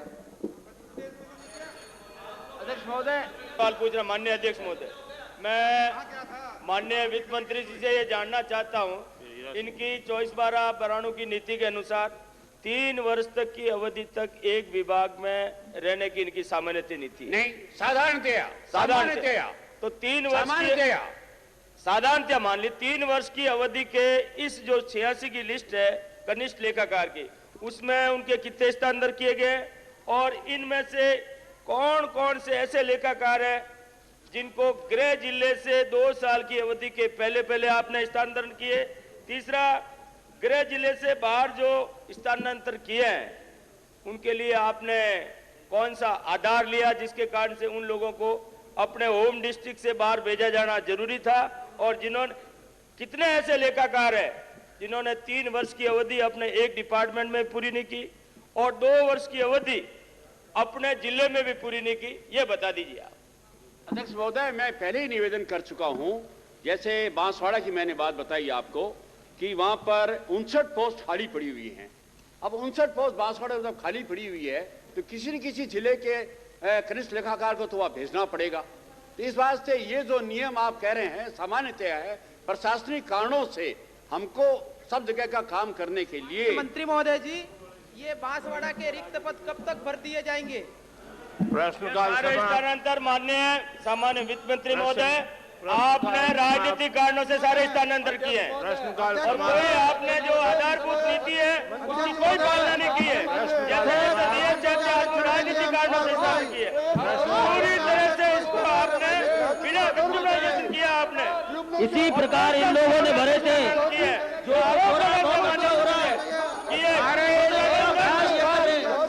हमारे शास्त्रीय कारणों से किए गए हैं, शास्त्रीय कारणों से किए गए हैं और किसी कारण से नहीं किए गए। सीडी लेवल के कहने से अकेले पाली जिले में राजनीतिक कारणों से ये लेखाधिकारी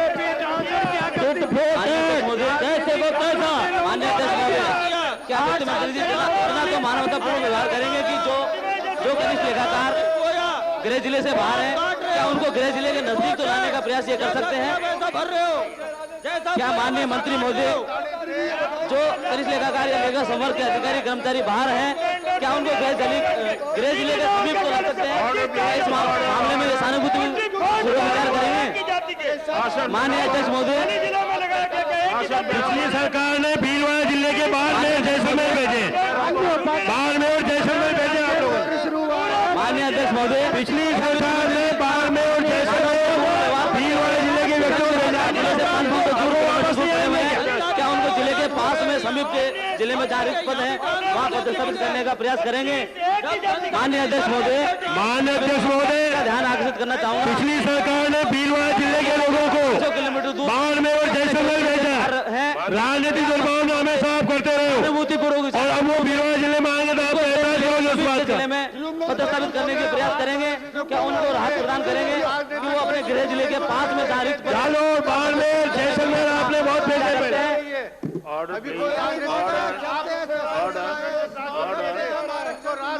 क्या वो वही बैठे रहेंगे जनता पर? बीजेपी ने राजनीतिक कारणों से लोगों को बाड़मेर, जैसलमेर कहाँ भेजा है इन्होंने, इसलिए इनको यही आग्रह है जो 8 साल से तकलीफ पा रहे हैं, दूसरे जिलों में बैठे हैं, उनको वापस लाने का इस सरकार का कर्तव्य है। अध्यक्ष महोदय, आज आपने समय नहीं दिया तो सदन में धरना दिया जाएगा। माननीय अध्यक्ष महोदय, ये धातु का प्रकरण है, आप 2 दिन का और कम कृपया आप इस मामले में गंभीरता लेते हुए सरकार को निर्देश दें। आरक्षण के लिए समय दो। समय दीजिए आप हमें सदन में।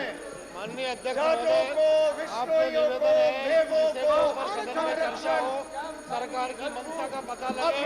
कई बार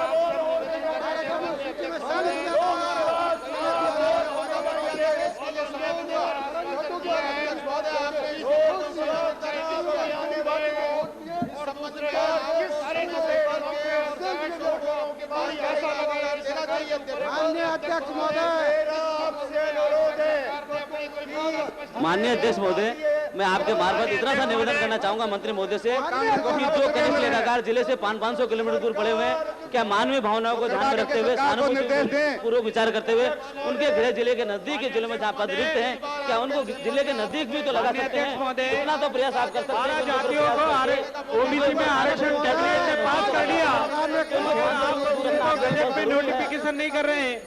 मैंने एक कनिष्ठ लेखाकार के लिए 4 महीने से निवेदन किया, आज तक मंत्री महोदय ने ध्यान नहीं दिया। क्या मंत्री महोदय इस बाबत अपना विचार रखते हैं? अध्यक्ष महोदय, सहानुभूति विचार करते हुए अपने जिले के नजदीकी जिले में जहाँ रिक्त पद है वहाँ लगाने का प्रयास करेंगे? क्या ऐसी मंशा वो रखते हैं? माननीय अध्यक्ष महोदय, आज समय नहीं दिया गया तो सदन में धरना दिया जाएगा, सदन की कार्रवाई नहीं करने दी जाएगी। आज अध्यक्ष महोदय, समय देने का 12 जातियों को आरक्षण में कैबिनेट ने पास कर दिया, मगर अध्यक्ष महोदय अभी तक बजट में नोटिफिकेशन नहीं हो रहा है, इसके लिए समय दिया जाए। माननीय अध्यक्ष महोदय, माननीय अध्यक्ष महोदय, आप हमें समय दें।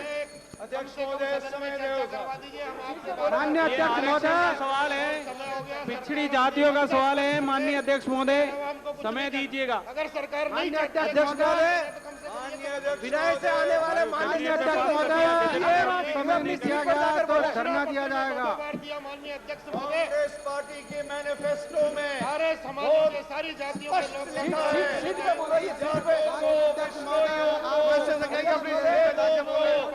आरक्षण अध्यक्ष महोदय, 4 महीने अपनी सीट पर जाके बोले,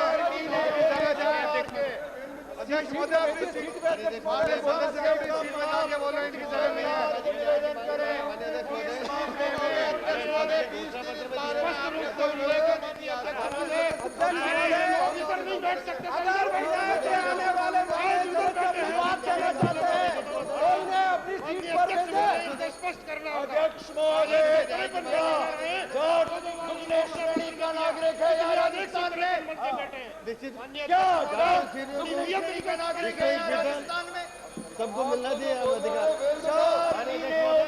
ऑर्डर प्लीज, कांग्रेस पार्टी अन्य order please, order please, Congress party का स्पष्ट करने की स्थिति। Order please, order order order please, order please, ये बड़ी चिंता की बात है। Order please. आज 5 महीने व्यतीत होने के बावजूद भी ऑर्डर प्लीज। लोगों के कानों पर चूक रहे हैं। माननीय अध्यक्ष महोदय, ऑर्डर अनुसूचित आयोग बना दिया, ऑर्डर महिला आयोग बना दिया, और इस बारे में आज तक कुछ कहने की स्थिति नहीं है। अध्यक्ष महोदय, ऑर्डर। सिर्फ जाटों की बात नहीं है, बिश्नोइयों की बात है, कायम खानियों की बात है। अध्यक्ष महोदय, मेरा आपसे निवेदन है कि या तो एक दिन की चर्चा का आप इनको समय दें। माननीय अध्यक्ष महोदय, राजस्थान में जाटों को आरक्षण की बात है और इन्होंने अपनी बाइबल में स्पष्ट लिखा था। आप इस आसन पर बैठे हुए कम से कम जाट, बिश्नोई और अन्य जातों का जो इन्होंने वायदा किया था, ये इस बात को क्यों बार बार आगे खींचते जा रहे हैं? आप व्यवस्था दें इस बात के लिए। पूरा हाउस इससे उद्वेलित है, पूरा राजस्थान इस बात से उद्वेलित है। जो है सरकार का ध्यान आपने आकर्षित कर दिया है कि इन्होंने कांग्रेस के घोषणा पत्र में, जिसमें आपका भी अध्यक्ष महोदय फोटो लगा हुआ है, आपके पहले सुनवाई पूरी हो चुकी है। सरकार की मंशा सही नहीं है, फिर सुनवाई के नाम पर तारीख देकर नीति आयोग में एक भी सदस्य सुनवाई के लिए अध्यक्ष महोदय, इनको अपनी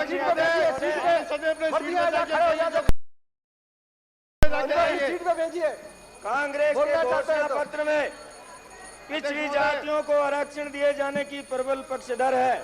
कांग्रेस पार्टी का स्पष्ट मत है कि प्रदेश में सिरवी, पटेल, जाट, बिश्नोई, सिंधी, कायम खानी, मेघ, राजपूत आदि पिछड़ी जातियों को मंडल आयोग की अन्य पिछड़ी जातियों में शामिल किए जाने की लंबे समय से चली आ रही मांग पर शीघ्र फैसला लिया जाएगा। सदन में माननीय अध्यक्ष महोदय, सरकार इस पर ध्यान नहीं दे रही है। बैठिए आप आसन पर। कृपया लीजिए माननीय सदस्य। अध्यक्ष महोदय, इस घोषणा पत्र के अनुसार है इन जातियों को आरक्षण मिलना जरूरी है और लगातार इसके है जो लगातार सरकार द्वारा लगातार अपने घोषणा पत्र से नजरअंदाज किया जा रहा है। माननीय अध्यक्ष महोदय, मैं भी इसके मतलब चाहते हैं कि जाटों को भी और दूसरी जितनी भी जाति है उनको आरक्षण मिले। मैं भी ये नहीं कहे, मैं तो आ ही रहा हूँ, मैं तो मांग कर रहा हूँ।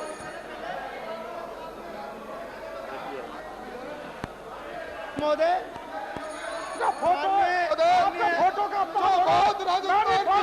आपका फोटो है। कांग्रेस पार्टी में राजस्थान की जनता को वोट पकड़ने के लिए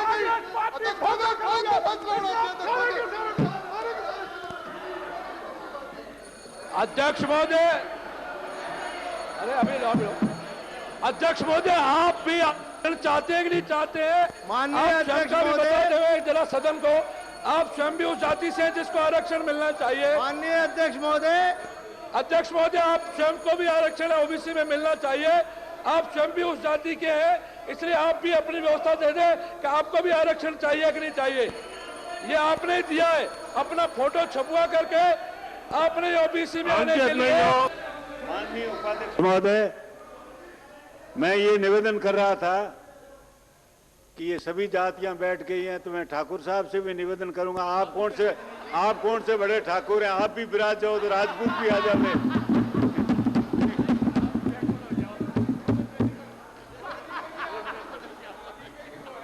अध्यक्ष महोदय, मैं उनके सुझाव का स्वागत करता हूं, लेकिन वो पहले मूव करके यहाँ आ जाए, फिर मैं उनका साथ दूंगा। आइए इनके साथ बैठ जाओ। राठौड़ तो बैठ गया है, आप भी बैठ जाओ और ये कहो कि साहब कॉमन राजपूत को भी जाटों के साथ हमको भी रिजर्वेशन दे दिया जावे।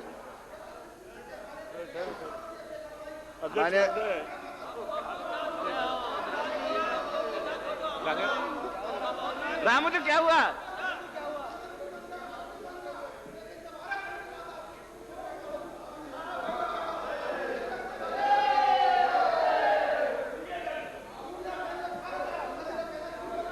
पेन रखे हैं। अध्यक्ष महोदय, ऑर्डर उपाध्यक्ष महोदय, ऑर्डर प्लीज। से मांग कर रहे हैं। चूड़िया पहनने से रिजर्वेशन मिलेगा क्या? अरे चूड़िया पहनने से रिजर्वेशन मिल रहा है क्या?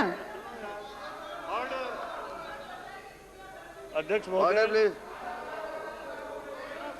मैं ऐसा समझता हूं कि माननीय सदस्यों ने ऑर्डर माननीय सदस्यों ने घोषणा पत्र के आधार पर मांग उठाई है। मैं ऑर्डर प्लीज। सरकार की ओर से ऑर्डर सरकार की ओर से कोई उत्तर तो दिया जाए। सरकार की क्या नीति है, क्या नीयत है, कब करना चाहती है, नहीं करना चाहती है।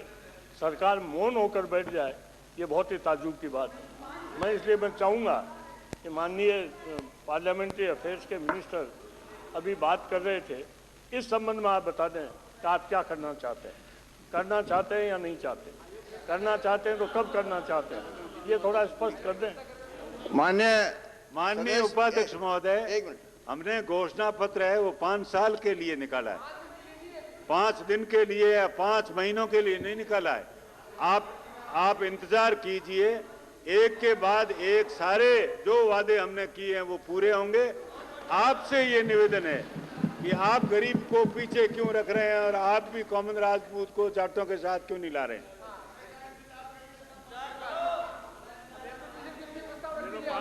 कार्यक्रम आ गया।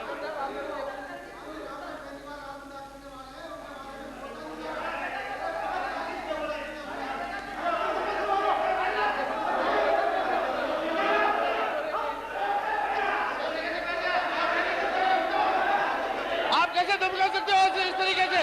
आप बेल में खड़े खड़े किसी को धमका सकते हो क्या? क्या आप दोष कर रहे हो? आप दोष दिखाना चाहते हो क्या? अरे नहीं, अरे नहीं।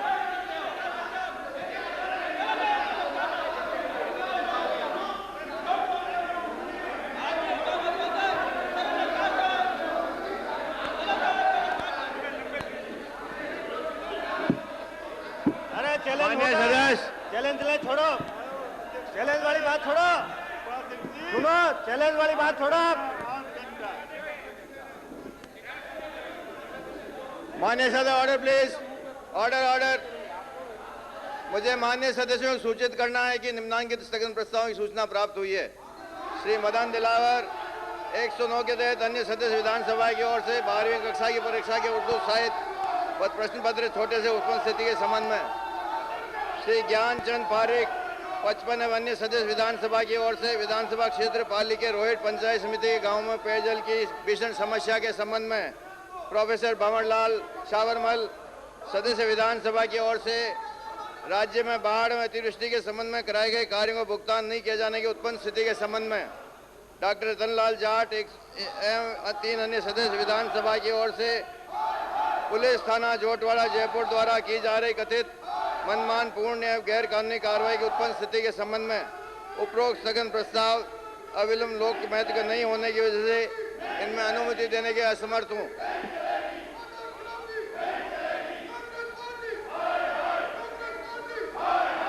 मुझे माननीय सदस्यों को सूचित करना है कि निम्न स्थगन प्रस्ताव के संबंध में राज्य सरकार से जानकारी प्राप्त हुई है।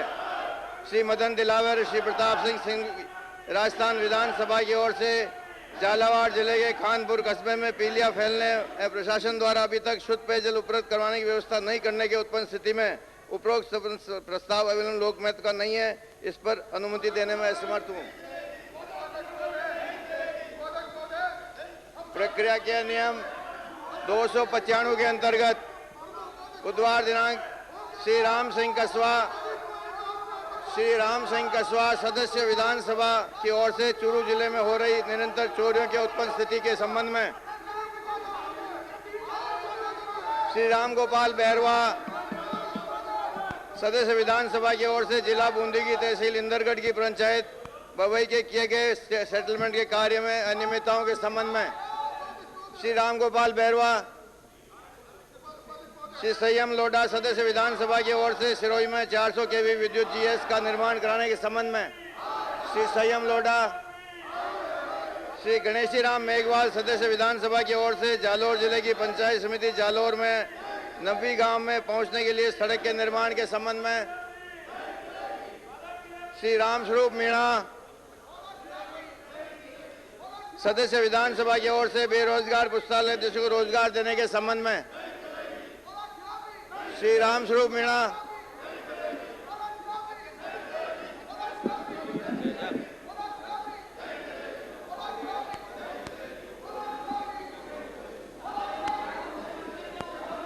माननीय उपाध्यक्ष महोदय, राजस्थान में जो बेरोजगार बैठे बेचारे पुस्तकालय अध्यक्ष, उनके रोजगार का सवाल है।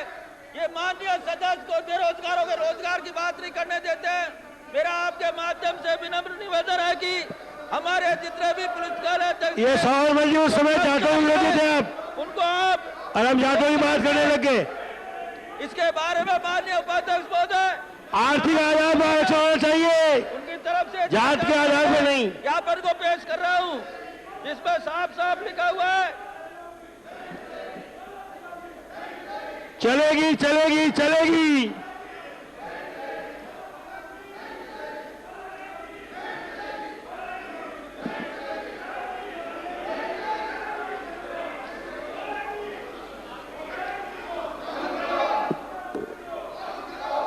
क्या माननीय उपाध्यक्ष महोदय, जो बेरोजगार बेचारे पुस्तकालय को अध्यक्ष हैं, उन कर्मचारियों के लिए वो ट्रेनिंग करके बैठे हैं, अपना दुनिया भर का पैसा बर्बाद करके बैठे हैं, लेकिन उन बेरोजगारों को ये सरकार रोजगार नहीं दे रही है। तो माननीय मंत्री जी से मेरा निवेदन है, अगर आप इनको रोजगार देने के लिए व्यवस्था करें।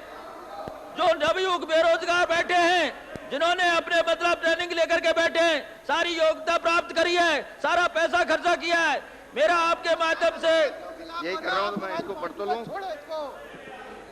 थोड़ा आप हमारी पार्टी में हो, आप तो श्री ललित भाटी, श्री दिग्विजय सिंह, बोलता हूँ उपाध्यक्ष महोदय। हाँ, उपाध्यक्ष महोदय, मैं विधानसभा की कार्य संचालन प्रक्रिया नियमों के नियम 295 के अंतर्गत वन मंत्री जी का जाते जाते किया था। एक मिनट, अभी बात तो सुनो, एक मिनट। ये जो आरक्षण का मामला है, सभी जातियों का कमीशन के पास विचाराधीन है। जैसे ही कमीशन की रिपोर्ट आएगी, राज्य सरकार इसके बारे में विचार आगे कर लेगी।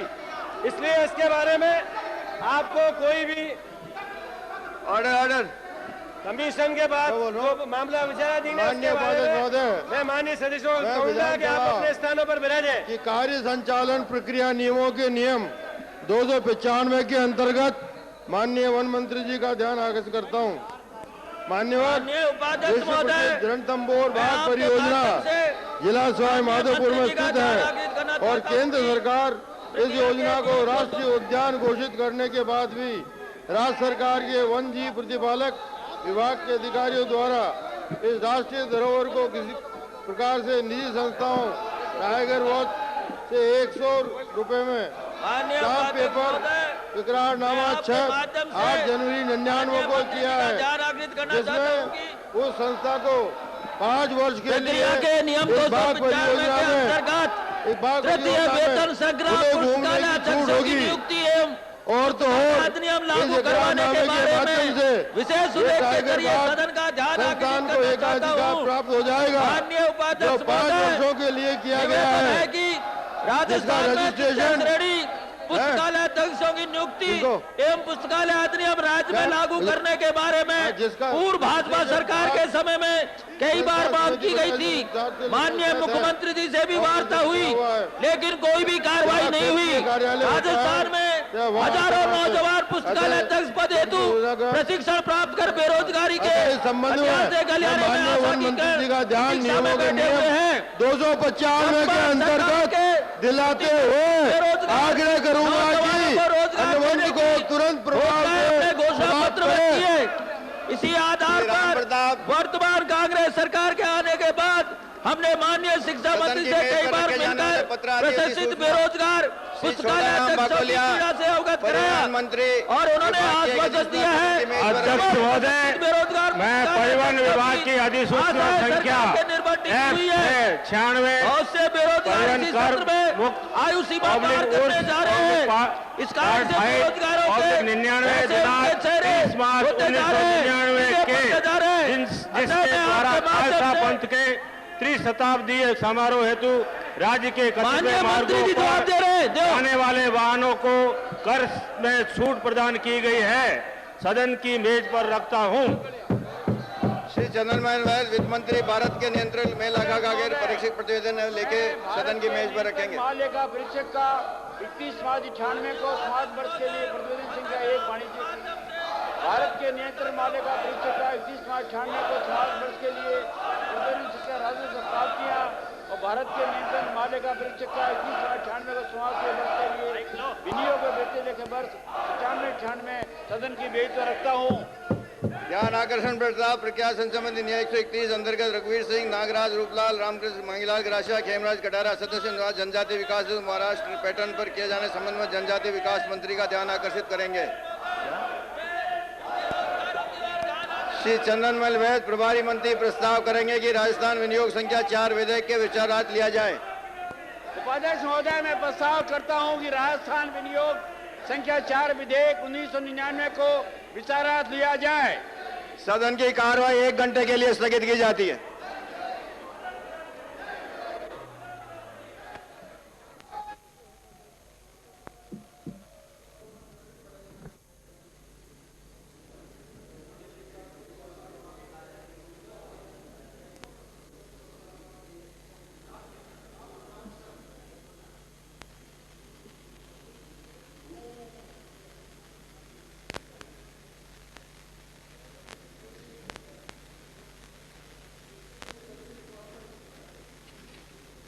माननीय सदस्य, माननीय उपाध्यक्ष,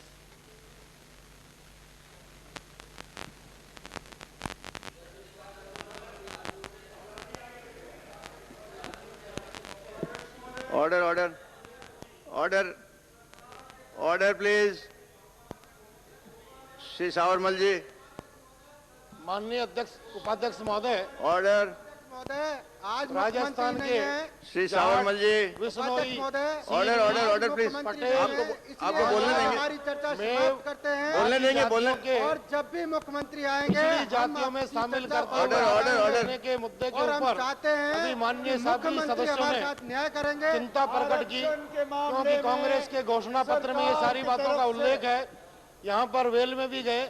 माननीय उपाध्यक्ष महोदय, बहुत ही महत्वपूर्ण और गंभीर ऑर्डर ऑर्डर ऑर्डर सभी समाज के ऑर्डर प्लीज। उपाध्यक्ष महोदय, सरकार के तरफ से उपाध्यक्ष महोदय, सरकार की तरफ से काफी आक्रोश है। मुख्यमंत्री जी सदन में उपस्थित नहीं है। कई बार इस मुद्दे पर यहाँ पर चर्चा हो चुकी है। मैं आपके माध्यम से निवेदन करना चाहूंगा कि बहुत ही संवेदनशील मामला है। इन जातियों के जीवन मरण का प्रश्न है, इनके अस्तित्व का सवाल है। तो माननीय मुख्यमंत्री जी आज यहाँ पर उपस्थित नहीं है।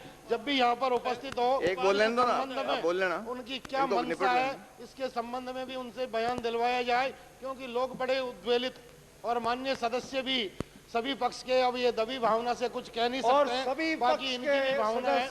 इसलिए जब भी माननीय मुख्यमंत्री 1-2 दिन में यहाँ पर उपस्थित हो तो कम से कम हमारा अनुरोध है कि इस संबंध में उनकी मंशा क्या, कब तक इन जातियों को ये आरक्षण देंगे, क्योंकि स्पष्ट रूप से घोषणा पत्र में दिया है। इसलिए मेरा आपसे यही अनुरोध है कि जो हमारी मांग है, इस मांग पर जब भी मुख्यमंत्री जी आए हम हमारी भावनाएं प्रकट करेंगे और मुख्यमंत्री जी को अपने मंशा यहाँ पर स्पष्ट करनी चाहिए। उपाध्यक्ष महोदय, माननीय उपाध्यक्ष महोदय,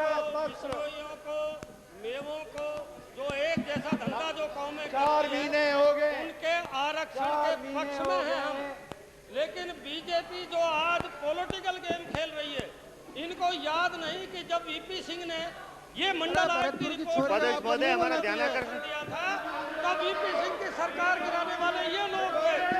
ये वो लोग हैं जिन्होंने वीपी सिंह की सरकार केवल इसलिए गिरवाया। Why are you diluting the topic? Are you the supper of the house? उपाध्यक्ष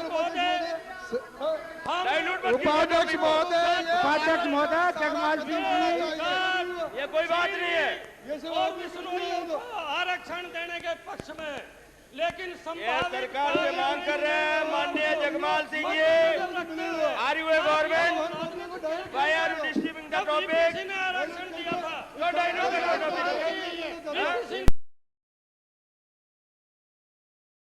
हमारे ध्यान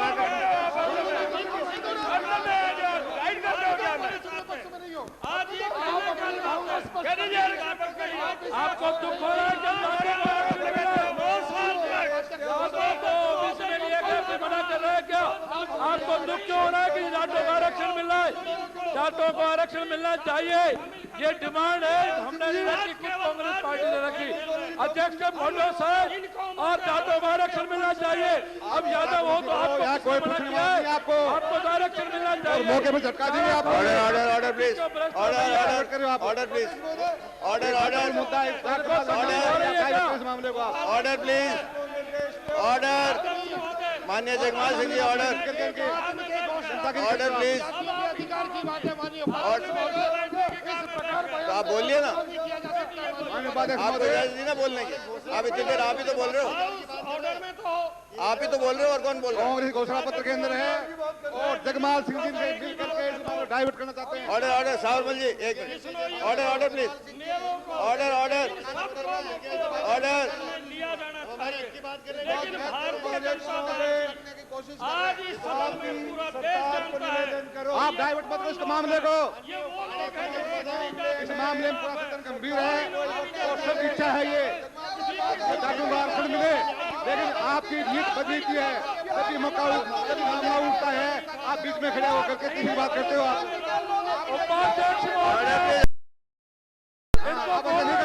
क्यों बोलना दे रहे? इनको क्या आपने इजाजत दी है क्या? यादवों को आरक्षण मिला तो किसने मना किया?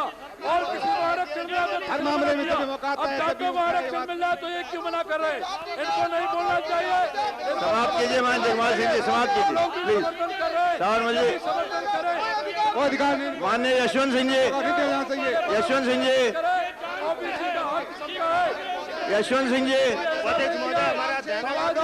माननीय सदस्य, माननीय सदस्य, यादवों को मिले किसने मना किया? आप बैठिए। जगत सिंह जी, जगत सिंह जी,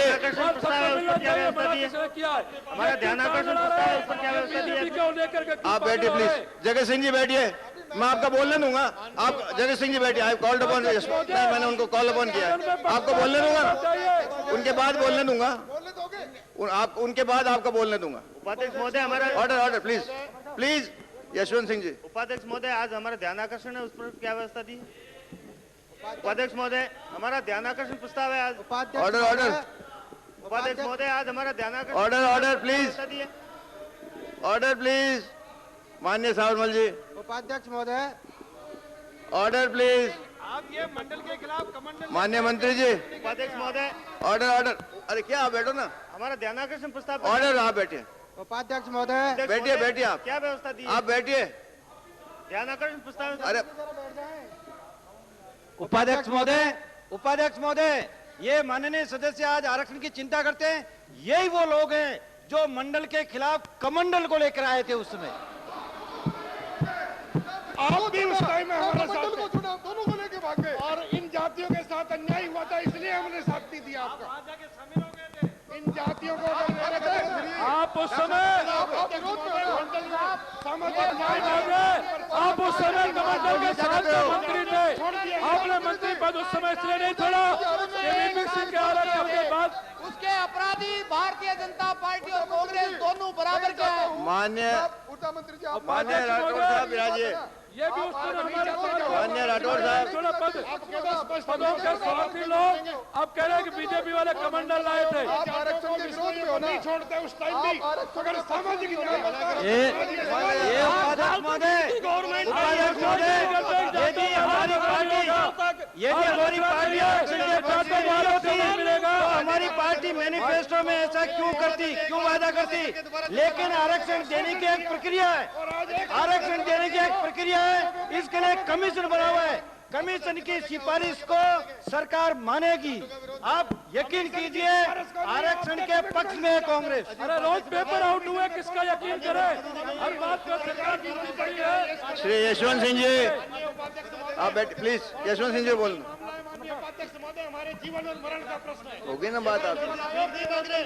ये हमारा सामाजिक न्याय की बात है, अधिकार की बात है। यशवंत सिंह जी, कमिटमेंट में पहले आयोग से पूछ के फिर इनके घोषणा पत्र में आपने कह दिया ना मुख्यमंत्री जी आएंगे जब बात होगी, कह दिया ना आपने। अपनी सीट से बोलिए, अपनी सीट से बोलिए। यशवंत सिंह जी, माननीय बिश्नोई जी अपनी सीट से बोलिए। माननीय उपाध्यक्ष माननीय महोदय। सदस्य, और घड़ियाली आंसू बहाने में हिंदुस्तान में क्या पूरे विश्व भर में इनका मुकाबला नहीं है। माननीय उपाध्यक्ष महोदय, माननीय यशवंत सिंह जी, डॉक्टर साहब ने कहा कमंडल लेके आए, ये तो कमंडल ले आए इसलिए इतने बैठे हैं। आप टाट पट्टी भी लेके नहीं आए अभी तक। रही दूसरी बात, ऑर्डर प्लीज, ऑर्डर रही ऑर्डर ऑर्डर। आज मुख्यमंत्री जी नहीं है, आज मुख्यमंत्री जी नहीं है, इसलिए हमारी चर्चा यहीं समाप्त करते हैं। हम चाहते थे कि आज सरकार कोई वक्तव्य दे, लेकिन मुख्यमंत्री जी नहीं है, इसलिए यहाँ समाप्त करते हैं। और मुख्यमंत्री जी आ जाएंगे, कल आ जाएंगे, परसों आ जाएंगे, हम उनसे वक्तव्य चाहेंगे, फिर दोबारा करेंगे। आप ऐसी व्यवस्था दें, आप आज ऐसी व्यवस्था दें कि मुख्यमंत्री जी आए और उनके सामने आप अपनी बात रखें। श्री राजेंद्र राठौड़, नहीं, आप हमें पहले वो दीजिए, व्यवस्था दीजिए, आश्वासन दीजिए। आज ये हमारी जिंदगी और मौत का सवाल है। तो दें आप जो मुख्यमंत्री आपने ऑर्डर ऑर्डर ऑर्डर, आपने अपनी बात कह दी, बात मुख्यमंत्री तक पहुंच जाएगी। उनके आने के बाद जैसा वो चाहेंगे वो आसन मजबूर नहीं कर सकता उनको स्टेटमेंट देने के लिए, लेकिन आपकी भावनाओं को मुख्यमंत्री तक पहुंच जाएगी और जो बात होगी उसका जो कुछ फैसला वो करेंगे, जो कर लेंगे। माननीय राजेंद्र राठौड़। उपाध्यक्ष जी, हमारा ध्यानाकर्षण प्रस्ताव है, उस पर क्या व्यवस्था दी है? कृपया। उपाध्यक्ष महोदय, आपने मुझसे कहा था ये चर्चा ही समाप्त हो गई है। नहीं, चर्चा कहाँ समाप्त हो गई है, खत्म हो गई। मेरी बहुजन समाज पार्टी का जो एक बहुजन समाज पार्टी तो इसमें आई बीच में ही नहीं है। आप विराजिए प्लीज, हमारा भी प्लीज प्लीज विराजिए, उपाध्यक्ष महोदय, विराजिए प्लीज, उपाध्यक्ष महोदय, एक ही लाइन कहूंगा बस, प्लीज। माननीय जगत सिंह जी, मेरी लाइन है, जिसकी जितनी संख्या भारी उतनी उसकी भागीदारी करनी पड़ेगी, क्योंकि रोज रोज ये आरक्षण की बात होती है। जितनी जनसंख्या है उसमें जिस कौम की जितनी भागीदारी है उतनी कर दो, इससे अच्छा न्याय कोई हो नहीं सकता। धन्यवाद। ये मेरा कहना है। ऑलराइट, माननीय राजेंद्र राठौड़, व्यवस्था का प्रश्न है। काय की व्यवस्था? हमारा क्या व्यवस्था आपकी? हमारा ध्यानाकर्षण प्रस्ताव क्या कहना चाहते हो आप? ध्यानाकर्षण प्रस्ताव है। अरे कोई इश्यू ही नहीं है, सामने आओ, उसमें क्या व्यवस्था कर रहे हो? क्या व्यवस्था दी आपने? काय की व्यवस्था चाह रहे हो आप? ध्यानाकर्षण प्रस्ताव है कार्य कमाल है, कोई इश्यू ही नहीं है। ध्यानाकर्षण प्रस्ताव है साहब।